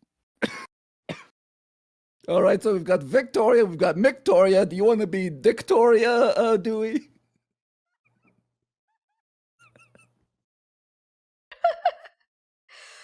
I don't want to talk about a Dictoria Dewey here. Come on!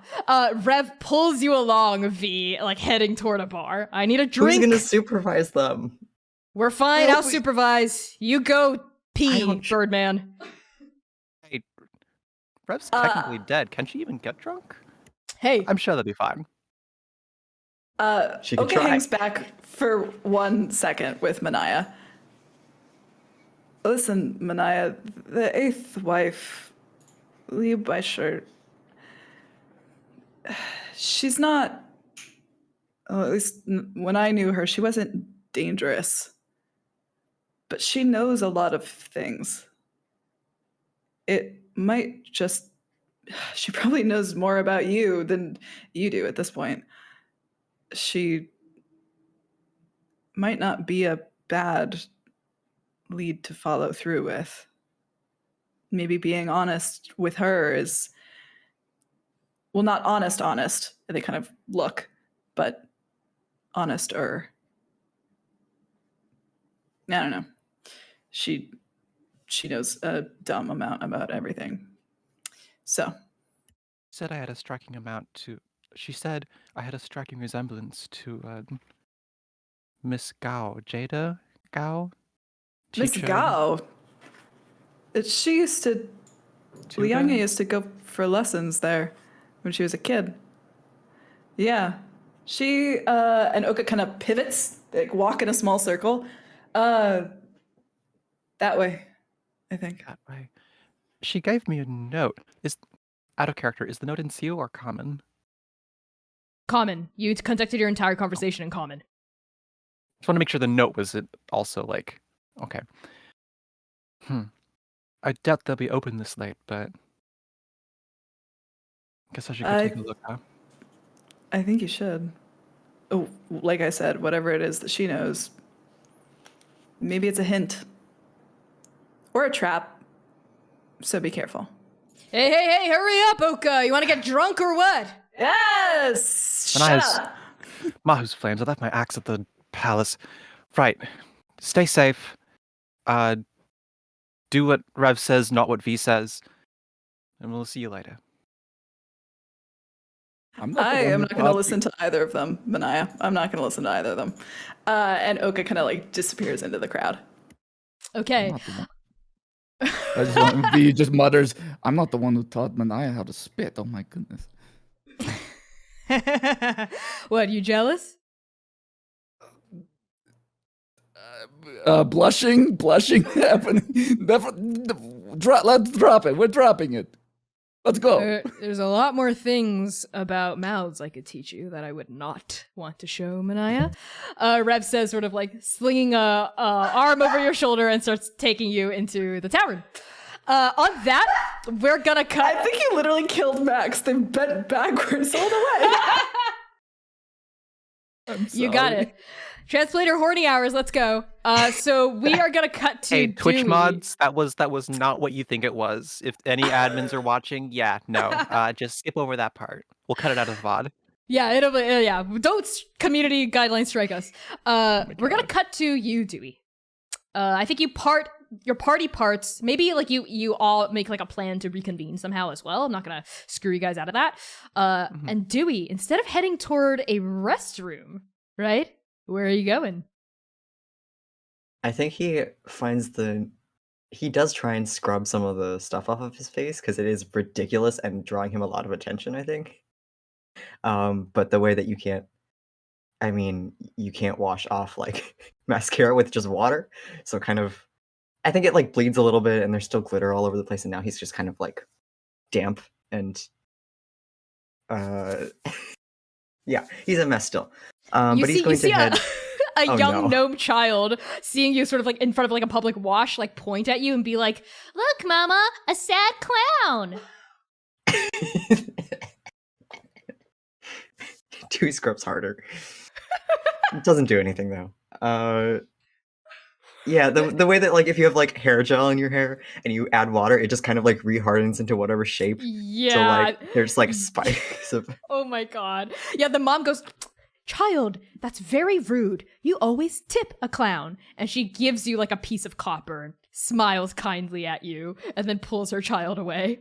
I think Dewey takes it out of like shock, like not knowing what to do.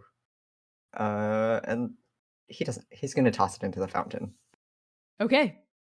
Once you're like, you've hardened the makeup into a crust around your feathers, and you've done your best to wash the sequins off, but you can't get glitter out. Glitter stays in your body forever, and you have feathers, so that shit is not coming out until the end of this campaign. Maybe Arc Glittery. 8 last episode, Dewey. A piece of glitter falls into your eyes, you strike the final blow, and you miss. Disadvantage for the rest of the campaign. On everything, yeah. To No stealth checks because you're just glittering. Disadvantage on stealth. Yeah, it's like heavy armor, but even worse. You make your way to a familiar courtyard. You pass under the archway above which etches in Tew, handcrafted with love. You step over the archway and into a garden that smells like flowers. And you sort of hear voices from within, familiar voices of the late bloomers. It appears that they're staying here in Dokao with Kilohana and Tarnak, the couple that you and everyone who wasn't Oka met on your way into the slumbering palace. What do you do, Dewey, as you stand in this empty front yard?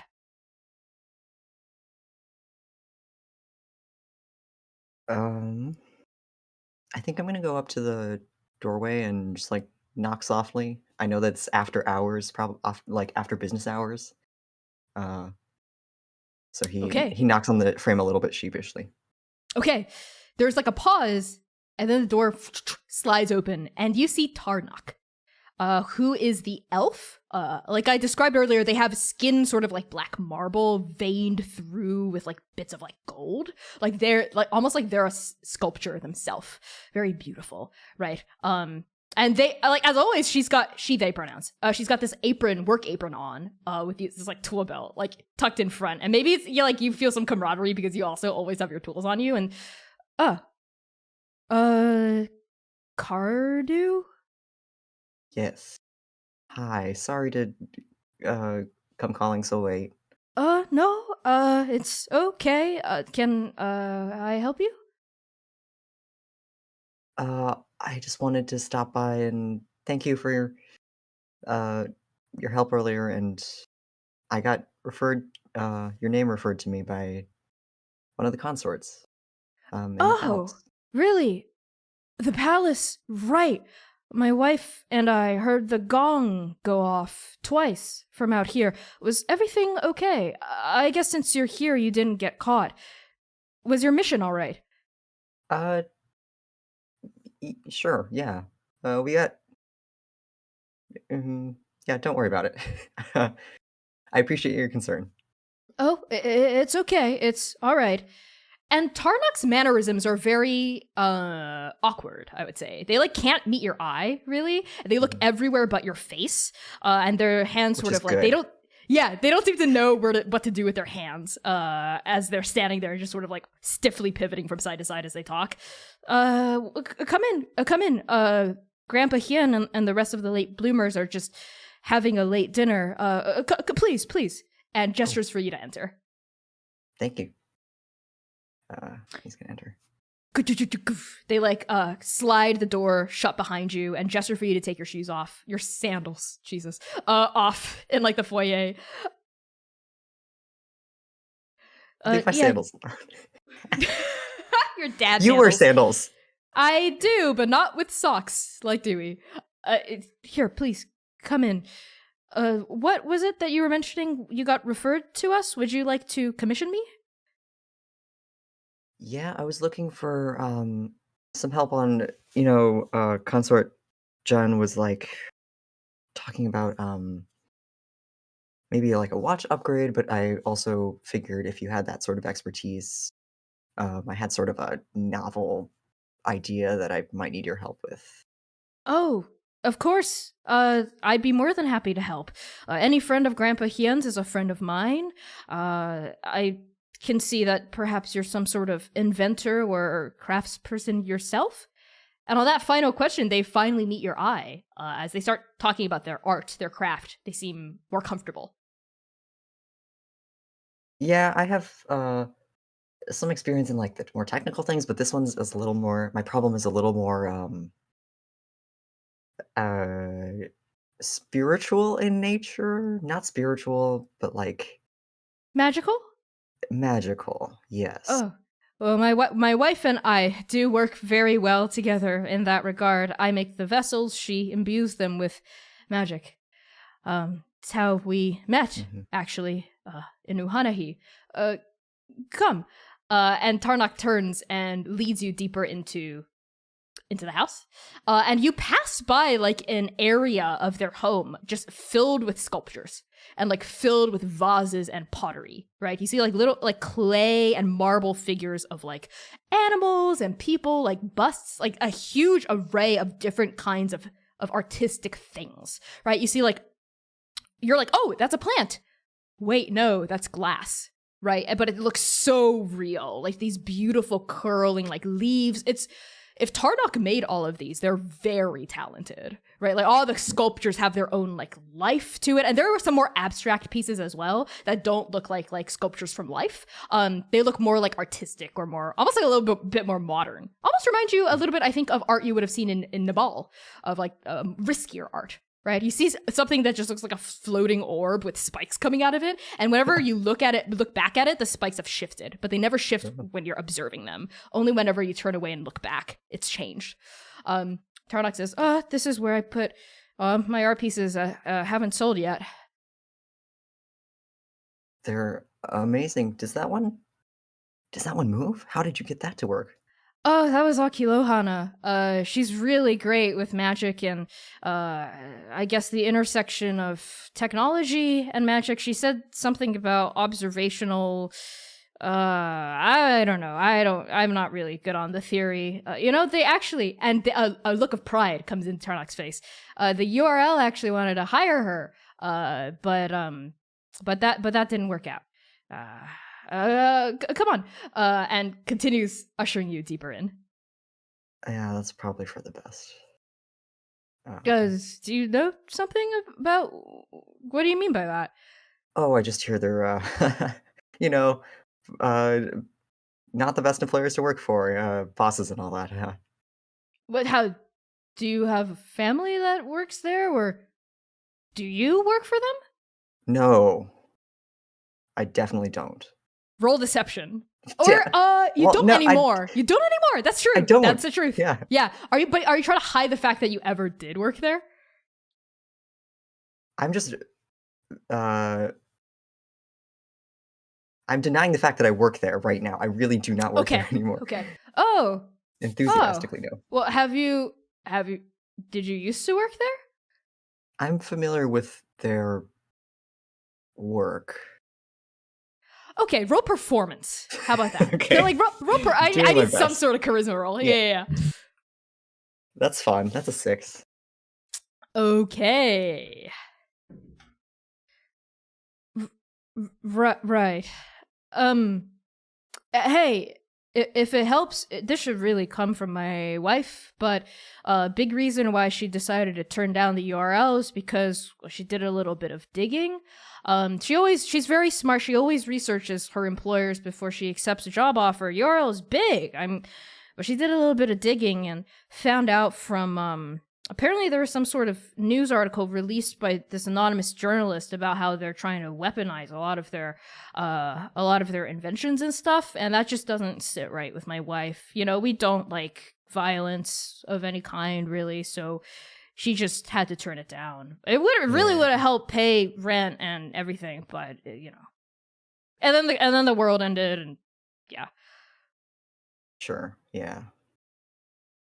I think the 6 that I got was sort of like a no one is familiar with the URL's works because they're so secretive unless you've like been involved with them. So Dewey's like, oh yeah, I know the weaponization was ridiculous. Yeah. Right. Yeah. But Tarnock doesn't push the issue. Seems to be able to sense that you're uncomfortable talking about it, so she lays off. That's when you hear, honey, your dinner's gonna get cold. And you sort of see, like, leaning in from, like, a doorway out of frame with, like, light spilling into this darkened, like, room is Kilohana.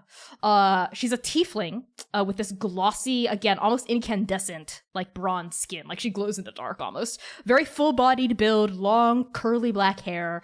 Her eyes are pure blue. She's always got this smile on. And when her eyes slide past Tarnock and see you, Dewey. Cardew, right? Yeah, and Dewey does like an Uhan salute of sorts. Salute. Oh, you're also from Uhanahi. Well, welcome to our humble abode, she says in Uhan. Oh, thank you. It's been so long since I spoke with someone in Uhan that wasn't Manaya. Well, Mahu's waves have a way of bringing us back together. Come in. Would you like some dinner? The late bloomers and the rest of your friends are just finishing up. Oh, sure, I'll sit. I ate already, but I'd love to regroup with them and talk to everyone. Of course. And Kilohana and Tarnock usher you into like a dining sitting room where all the late bloomers are eating dessert at this point, which is like sunflower seeds that they're just eating and like throwing the shells into like a wastebasket. Upon seeing you, all of them go, Dewey! You know, they all like leap up, you know, Grandpa Hien like leaps up, you know, very much like Charlie and the Chocolate Factory, like Grandpa moment. And, like they all swarm forward and like hug you, you know? And on the swarming forward and like the hugging of Cardew Quirk, we're gonna cut to Manaya. Dewey has left. Oka, V, and Rev have gone off to drink, leaving you momentarily alone in this Broadway. What's it called? Sorry, in this crowded city street. What do you do? Manaya looks after the three drinkers, the three musketeers, maybe. Make sure they get into the bar. It's all right. And looks down at the note and starts trying to figure out what the street signs say and going in the vague direction that Oka pointed out. I think you're able to navigate your way through. Just give me like a survival check to see how long it takes you. It's gonna be a nat 1. Watch. Be there next morning. Survival. That's a 6. Max for 6 buddies. Oh boy. Yeah, okay, that's gonna take you, it takes you an embarrassingly long time to find the Silver Standard Academy.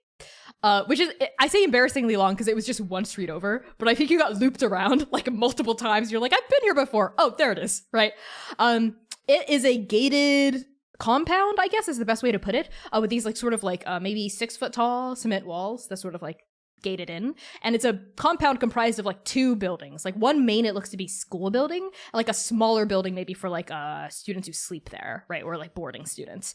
There's like an open archway, no like closed gate or anything like that, with the Silver Standard Academy written in Sioux over the top, and then in each of the other 7 languages in smaller font underneath it as well.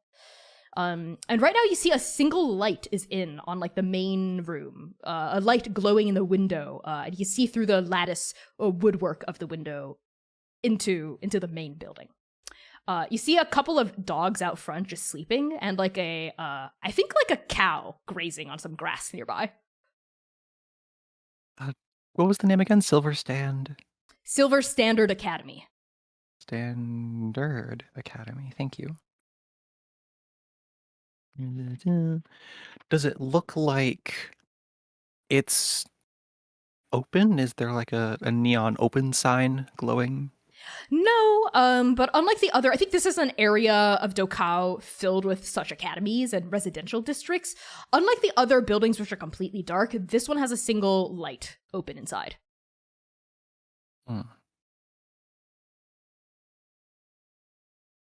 Manaya looks up, offers a prayer to Mahu, and maybe a half-assed prayer to Scott and Nectus and V of please let the reward of this risk be worth it. She takes a breath and strides up. Okay, you stride up to the front doors. Do you try the handle or do you knock? I knock. Okay, you knock. You wait. Maybe your heart beating oddly in your chest. You're like not sure what this lead is exactly, but maybe it's something. Oddly enough, looking around, you hear like the street just bustling behind you beyond this courtyard, the lowing of cows and the yowling of cats nearby, the smell of roasting chestnuts from street vendors drifting through the air. Silence. And then you hear footsteps from within. And then the door opens and you don't see anyone. And then you look down and you see a very, very short, very, very dark-skinned elven woman. And she's got this curly black hair braided into a flat twist updo with a poof on top of her head. And you see a pair of the world's tiniest spectacles perching on like the bridge of her nose. She's wearing these like very humble but like put together, efficient looking robes. Hello, can I help? Can I help you? I think just the hint of Mom gets out before she goes, hello, I'm looking for a Miss Jada Gao. That would be me, dear.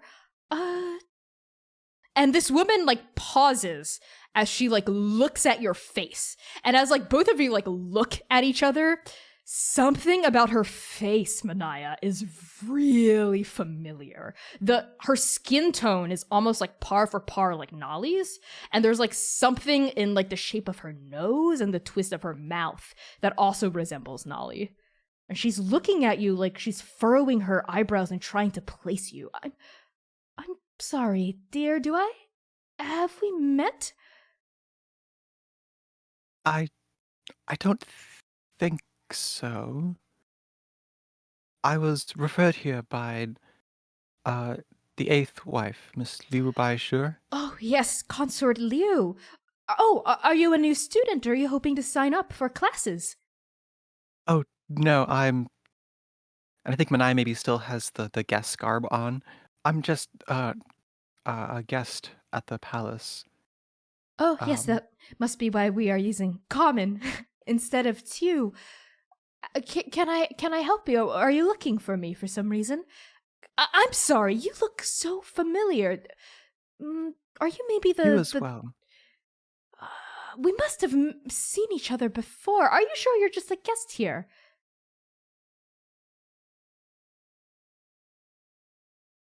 Yes, I'm from Uhanahi originally, although I've traveled a few nations. That's quite a ways away from Dokao. How Well, did you get past the dream shield? Never mind. Is everything all right, dear? Manaya's really awkward. Like, she's shuffling and like wants to meet her eyes, but keeps looking away. I don't know. It's probably nothing. But the eighth consort, Miss Liu Baishu, she told me to come here. She said we were similar. She loves to introduce people to people. Similar, huh? Maybe there's something. And as Miss Gao is sort of like examining your face on the threshold, you feel, Manaya, for the first time, I think in weeks, the Princess of Leaves inside your soul begin to stir of her own accord. Like you hear leaves rustling, you smell the sweet breeze of autumn fading into the chill of winter, and you hear such a small, quiet voice in the back of your head go, Mom? I think as her soul starts stirring, Manaya lets out a not now. Mom? Wait. And she's speaking all this out loud. What, Yeah. What do you mean? Dearie, is everything okay? Are you looking for your mother? Oh, well, not anymore. It's nothing. Make me a roll a d20. Just a straight d20. I'm gonna use my A fuck gay dice. D20, Connie. Okay, roll a gay d20. 4. Do you want to keep it? We'll keep it. Okay, with a Manaya's 4. very uncomfortable. With a 4, I think that means your heart is on your sleeve. Okay? That's all right with you. Mm-hmm. As you're sort of just standing there being like, like sort of like awkwardly shifting around, there is a stretch of silence. And then and then this little dark-skinned elven woman looks up and like her spectacles sort of sheen over for just like half a second. Though she looks at you again, she goes, Nolly? Are you... Could you be... Could it... And she's like slowly lifting a hand that's trembling a little. And in the hand is where her age shows. She looks like her age is implaceable. She could be 30, she could be 100. But the back of her hand is like wrinkled and has like veins sticking out a little bit.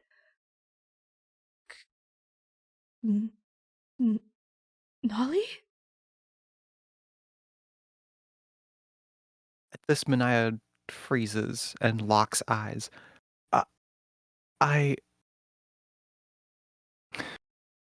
May I come in? Yes, yes, yes, yes. And Miss Gao like ushers you in, and you step into this schoolroom. And Manaya, on you taking that step across the threshold, we are gonna cut to three bastards stepping across a different kind of threshold into a very different place. Welcome, V, Oka, and Rev, to the Drunken Crane! In here, it is raucous, it is rowdy, it smells like alcohol and sweat and blood and all sorts of body odors that you want to drink to forget about, eh? You see various tables set up, a big bar, stairs leading up to a second floor here, a fireplace starting to crackle with some low green flames from some sort of magic, as the autumn chill is starting to settle into a winter chill, and you see like a bard on a peepaw, like playing away, like accompanied by like a dancer who's spinning, and like various patrons are like tossing coins at the bards. You come in, it's bustling. There are servers and various bartenders working the bar. What do you do? Oka throws an arm around V and kisses her on the cheek, like big. I knew you wouldn't let me down. This is good. This is good. We can just... Too much, right? You need to just... Yeah. Let's fucking go. And Oka just strides in, looking for somebody to take their order. What? Oh, Oka, why don't you sit down at the table? Because you're gonna need... They're gone. V looks to Rev, be like, this is maybe more than I bargained for. More than you bargained for. That's not something Vinox Scherzo would say. Come on. And Rev like thumps you on the back and starts pulling you toward the bar after Oka. And I think there's so much like chaos, like people like drunkenly bumping into V, and V's like hands get real itchy. Like she finds herself like, oh, like she's like doing stuff with her hands because she's getting really wanting to like just rip people off as she's walking. It's like this is a walking Lonesome Valley for V, following back to the bar. Absolutely, yeah. The three of you manage to muscle. It's mostly Rev, I think, and Oka being like, like muscling away, like a space open at the bar. There's like 3 bartenders, I think. It's really busy tonight. You sit down and you like try to like attract one of the bartender's attention to take your order. But while you're waiting, Rev just goes, I've missed this. It's been so long since we've just gone out and had a drink.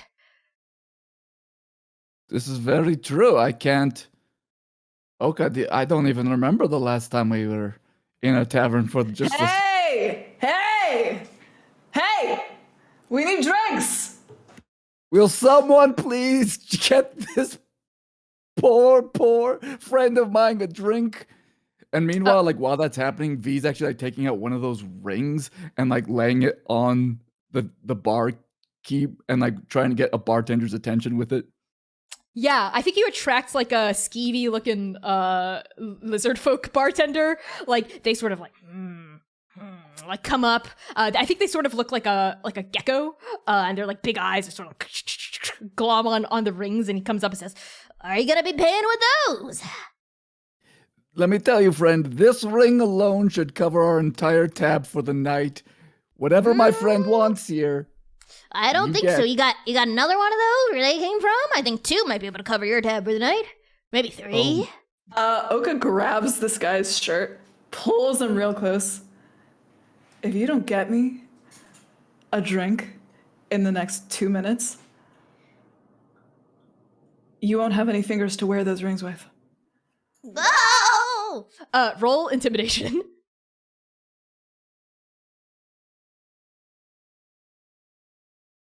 I'm gonna use a point of inspiration.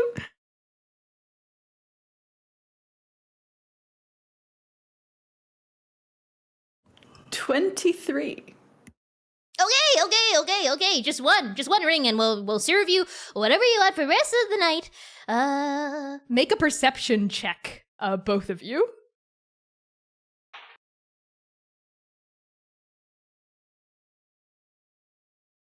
Only a 13. Also a 13. Yeah. This lizard folk person like nods until you like let go of him. They go, all right, just the one ring, and I'll make sure to Skiva, what did I tell you about stealing from customers? And coming up behind this lizard folk is a red tiefling. Okay, her skin as crimson as blood or fire. She has a single broken horn, but the other one comes out proudly. And she's got all kinds of scars stitching across her body. This is the same tiefling you and Rev saw when you were rolling into Dokkan in the first place. You see like her tunic sort of down low, and you see like on her, like just above her chest is like this huge network of like knotted scars, and onto her throat and all over like her arms as well. Rather muscular. And full-bodied as well. And she sort of like puts a hand on this lizard folk's shoulder, and they go, eep! And you see them like, okay, Lotus, I was just joking around. And they drop like several other rings that they'd like pickpocketed from you, V, like back onto the counter. Okay. And Skiva quickly like scuttles off. And this, go ahead, Oka. Hey, you ever met a weird half-orc who runs a mercenary band? You are exactly her type.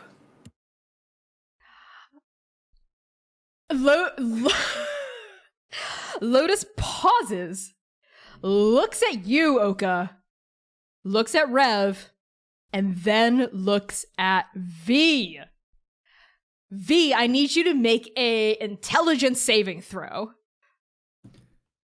A saving throw, huh? I'm not gonna use inspiration. I'm gonna use one of my lucky points. Okay. Dang, I have 0 for intelligence for saving. So then that's just a 10. Okay. We're kind of rolling like shit tonight. That's okay. Dumb and gay. When Lotus turns her dark eyes upon you, V, it's like something in your brain cracks. If your mindscape were a frozen lake, then a fissure just lightning bolted its way across the surface. And it hurts. I think there's physical pain attached to it as well. Almost like a big migraine suddenly just bam, like jabbing into your skull. And you see like a flash of a memory, a smell. Of sweat and roses, and that's it. And then like the smell goes away, and this tiefling ignores you completely, Oka, as she stares you down, V. Oh God. What? Like V looks over at Oka and Rev, and then back at this tiefling. It's just like, Do I know you? How fucking dare you? What? How fucking dare you show up here after everything you've... What? And as Lotus, like, it's a huge, like, unexpected explosion of anger. Like, the green flames in, like, the fireplace, like surge up and, like, lick, like, up onto the mantle. And, like, several, like, the other torches in here also flare up. And, like, several of, like, multiple patrons go, whoa. V, did you pickpocket her? Please tell me you didn't pickpocket her. I don't remember doing anything to her. V is like off the stool now and like, look, where do you know me from? I'm usually really good with faces. Wow. Okay, so this is the way you're gonna play it, huh, Visanti? This is the way it's gonna go. Whoa! How do you know my name? Hold on, does anyone else hear a fire alarm? The literal fire. That's me. No, that's me. Okay. Are you good? Do you have to evacuate? Are you? Is Someone's Lotus burning cooking down in the Erica's? kitchen. Okay. Cool. How do I know your name? How do I know your real? Are you kidding, V? Are you kidding right now? What? Is this a joke? Are you trying to humiliate me even more? Trust me, if I was trying to humiliate you, I wouldn't be this distressed. How do you know my name? Like V's like now on the counter, like almost reaching out. Like, how do you know my name? There's only a handful of people who know it. Because you told it to me. What? Are you? What is this? V, why are you doing this? Why are you playing dumb? After all these years, why are you back and playing dumb?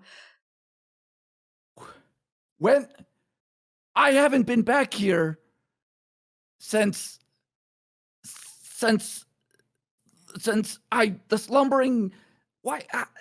V is like really like searching her memory and like almost pacing. Like I wouldn't lie.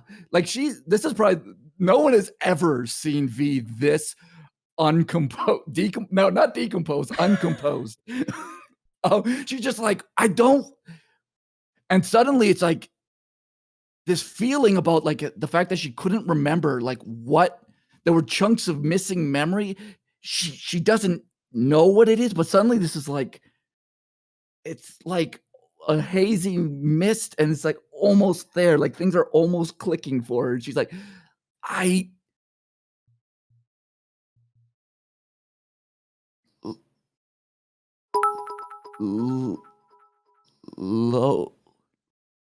Lotus?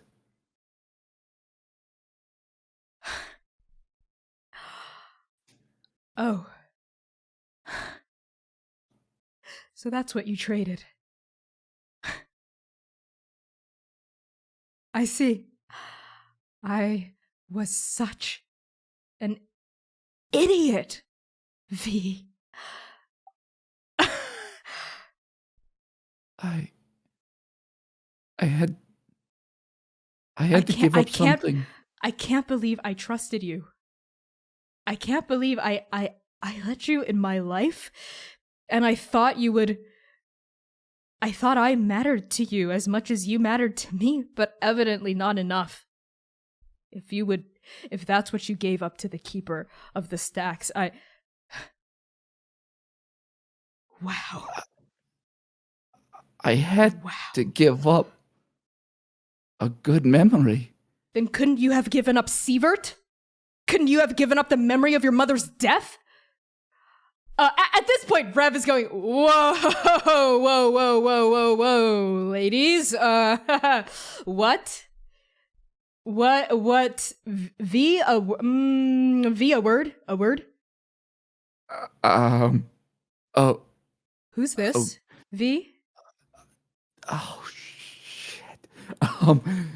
I'm guessing at this point, like, it's all clicking back in slowly but surely. Yeah, I think it's starting to fall into, yep. Yeah, okay. So, this is awkward for both of us, but, when I used to live here a long time ago, I used to be with Lotus. We were quite a pair while I lived here. What? This is the first time Why didn't you tell me about this, V? When I was in the Royal Library, I had to give up a good memory. It had to be good. I don't have many good memories. It was the only thing I could think of at the time. And then just was gone. V, as you tell the tale, the memories start clicking back into place. And it's sort of like a piece of glass or a vase that has been shattered that you're now like piecing back together. And like the process of gluing the pieces back into their original shape is painful and it cuts through you. As you're saying this, you feel like a spear of grief just jab through the center of your heart as you remember the moment where you gave up memories of Lotus completely. You feel like another spear of like happiness and like love cut through you at the same time as the grief, as memories of being with Lotus like start flashing in front of your eyes, waking up next to her in bed, right? Drinking with her, talking with her about nothing, right? Wandering the streets of Dokal with her, holding her hand, kissing her, everything starts flooding back as you speak, and it's almost like an out-of-body experience as these intense emotions are roiling through your mind. And I need you to take 25 points of psychic damage. Wow. Okay. Oh, God. One moment here. Uh, I'm, I'm so sorry. And like V is like being able to stand is no longer an option. She's like looking for a table, bar. She's literally like Whoop, on the verge. here we go. Here we go. Here we go. And Oka kind of catches her on the side. Yeah, it's really this bar. Oh, I forgot. Like, and tears are just like coming down V's face. And I think at this point, like she's just her head buried in Oka's shoulder, just starts crying so loud. And you just hear like, I'm just these loud tears of like, I'm sorry. I forgot. I just, I, I'm so sorry. And then she Okay, cries. we're gonna just and Oka just kind of like full body picks V up, kind of as like, and just like one arm takes a cigarette out of somebody else's mouth, who's probably just like the whole bar is probably just stopped to watch us. Just take it out, put it in their mouth. Okay, we're just gonna take 5. Okay, we'll come back in and sort this out. Okay, let's go. No. Everyone, and this is Lotus. Everyone else in this bar, out. And at that, the patrons sort of like surge back to life and they're going, what? No! And they're all like complaining, but she goes, enough! And like, poof, the flames roar up again. And the patrons like yelp in fear. Everyone out. The Drunken Crane is closed for the rest of the night. Get out. Get out. I don't care if you haven't gotten your drink yet. I don't care if you just leave now. And as the flames roar, the patrons all whimper. They like grab their things and they start piling out. And Oka is just kind of letting V cry on them and still kind of almost like protectively, you know, like is kind of just rubbing her back. They are unclear as to what's going on, but they've been around Mercy long enough to know that this is something. So they just kind of are holding on to V. Come on, sweet peach. You're going to be fine. You're okay. What? V, what the hell's going on? Is this an act? No, you're crying for real. My shirt's getting wet. Oh my God. Are you okay? What's happening? V is like you can feel like the attempts to control her breathing, but it's like that stuttery, just she's working to try and gather herself together throughout all this. And the crying slowly decrescendos, and she kind of like has that realizing her head is on Oka's shoulder and has just made a giant wet mess of their shoulder. And so she's taking a few more moments as her breathing slows a little bit more, but every once in a while that stutter breath happens. And she realizes, and she's just like slowly like comes up. And she looks over at Rev, and she looks over at Lotus to see what Lotus is doing. Yeah, at this point, Lotus has come out from behind the bar. And while you were crying, I think Rev was also holding you and just sort of like gently, like very, very like lovingly coaxing you through it.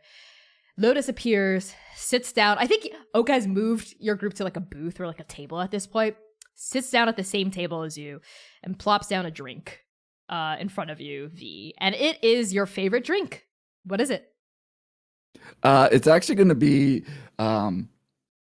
something very fruity and actually non-alcoholic, surprise it or not.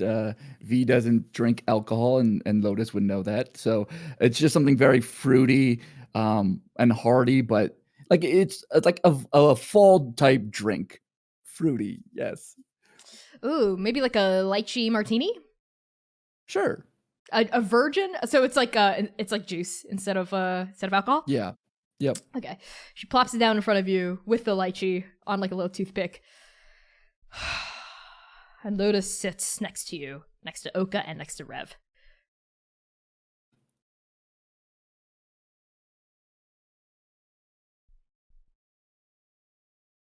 I assume you remember now? Yes. I remember so many wonderful times. And I remember how much it hurt to give them up.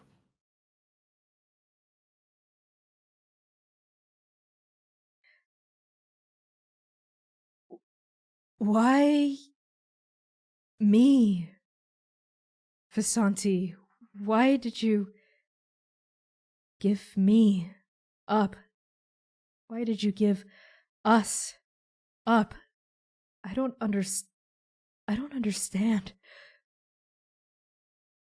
When I was in the Royal Library, we were confronted with many things being used as security, a lot of nightmares. And when we reached the final door, the only way we were getting through that door was with it had to be a good memory. And you were like the only good thing that's ever happened to me at that time in my life. Well, was it worth it? Did you get what you were looking for?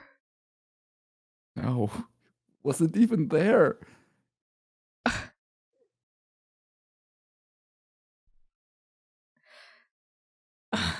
And Lotus like plops down like just a mug of vodka and and like puts it down like from a rose. Looks like she wants to say something and then and puts it back down and nods, steals her nerves with that.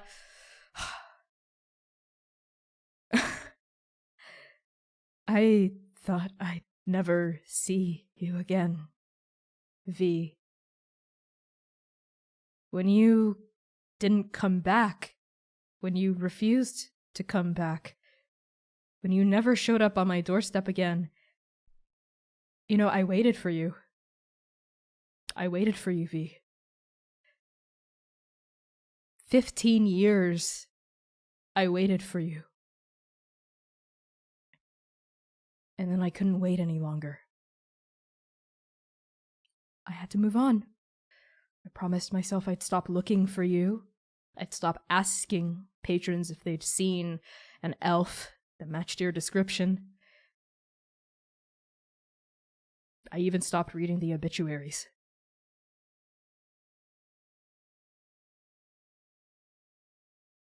I am very aware how painful that must have been for you. To think that a loved one is gone.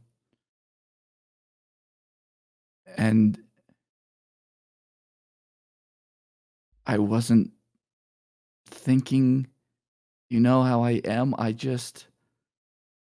was focused on what I was doing, and I didn't think it would give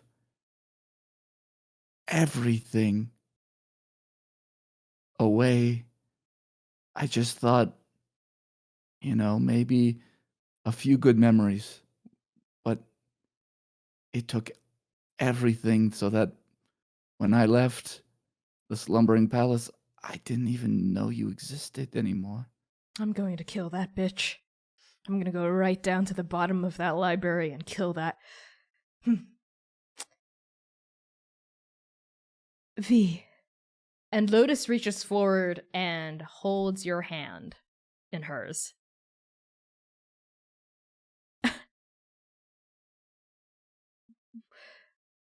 I have to know.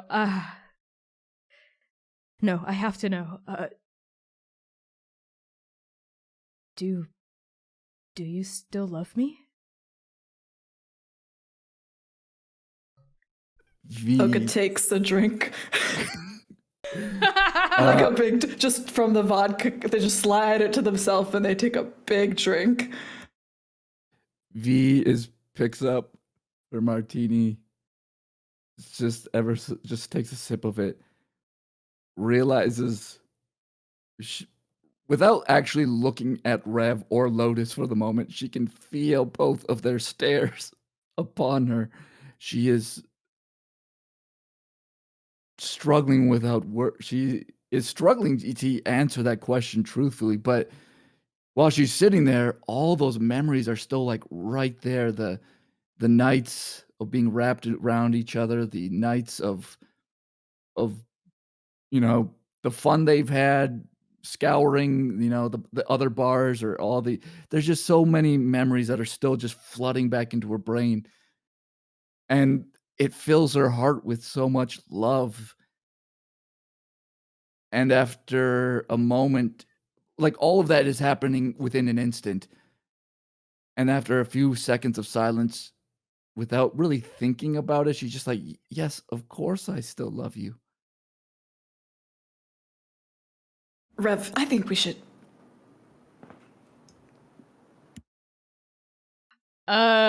Lotus smiles and like holds your hand in hers.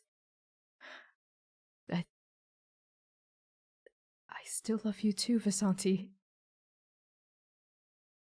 I always have. Rev wordlessly stands and leaves. Oh, shit. You stay here. Just. Oka pats V. They have been trying to get out of here for like 15 minutes, and they're going as fast as they can after Rev. Yep. Oka, you book it outside while Lotus just goes. She scoots closer to you, V, in this empty bar. And now that she's close, you smell her. You remember her smell. Roses, beautiful perfumes. She's tall. Tall as you remember now. Towers over you, even as you're sat down. She looks down at you, like her obsidian tresses like falling out of frame of her face. And she very, like, with a scarred hand, like cups the side of your cheek. And she moves in to kiss you.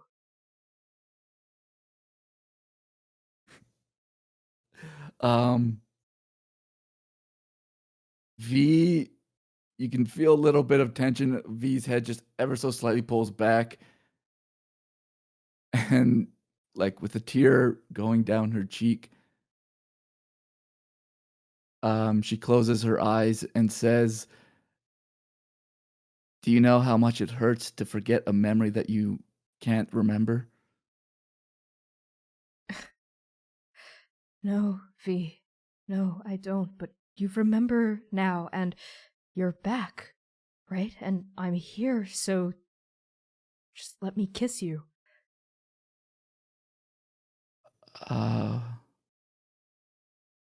V closes her eyes and moves her head in towards a kiss. Okay. And as you and Lotus kiss, I think that's where we're gonna end the session. So thank you everyone so much for tuning in. Wow. I saw in chat polycule potentially, but there's no communication and there's no establishment of boundaries here. Okay, this is not a polycule tutorial. This is really toxic polygamy if it is happening. Polyamory, rather. That's, yeah. So, hi, I've been your GM Connie, pronounced the he and she. You can find me on Twitter, Itch, and Patreon at by Connie-Chang. I'm going to pass introductions along to Lyra.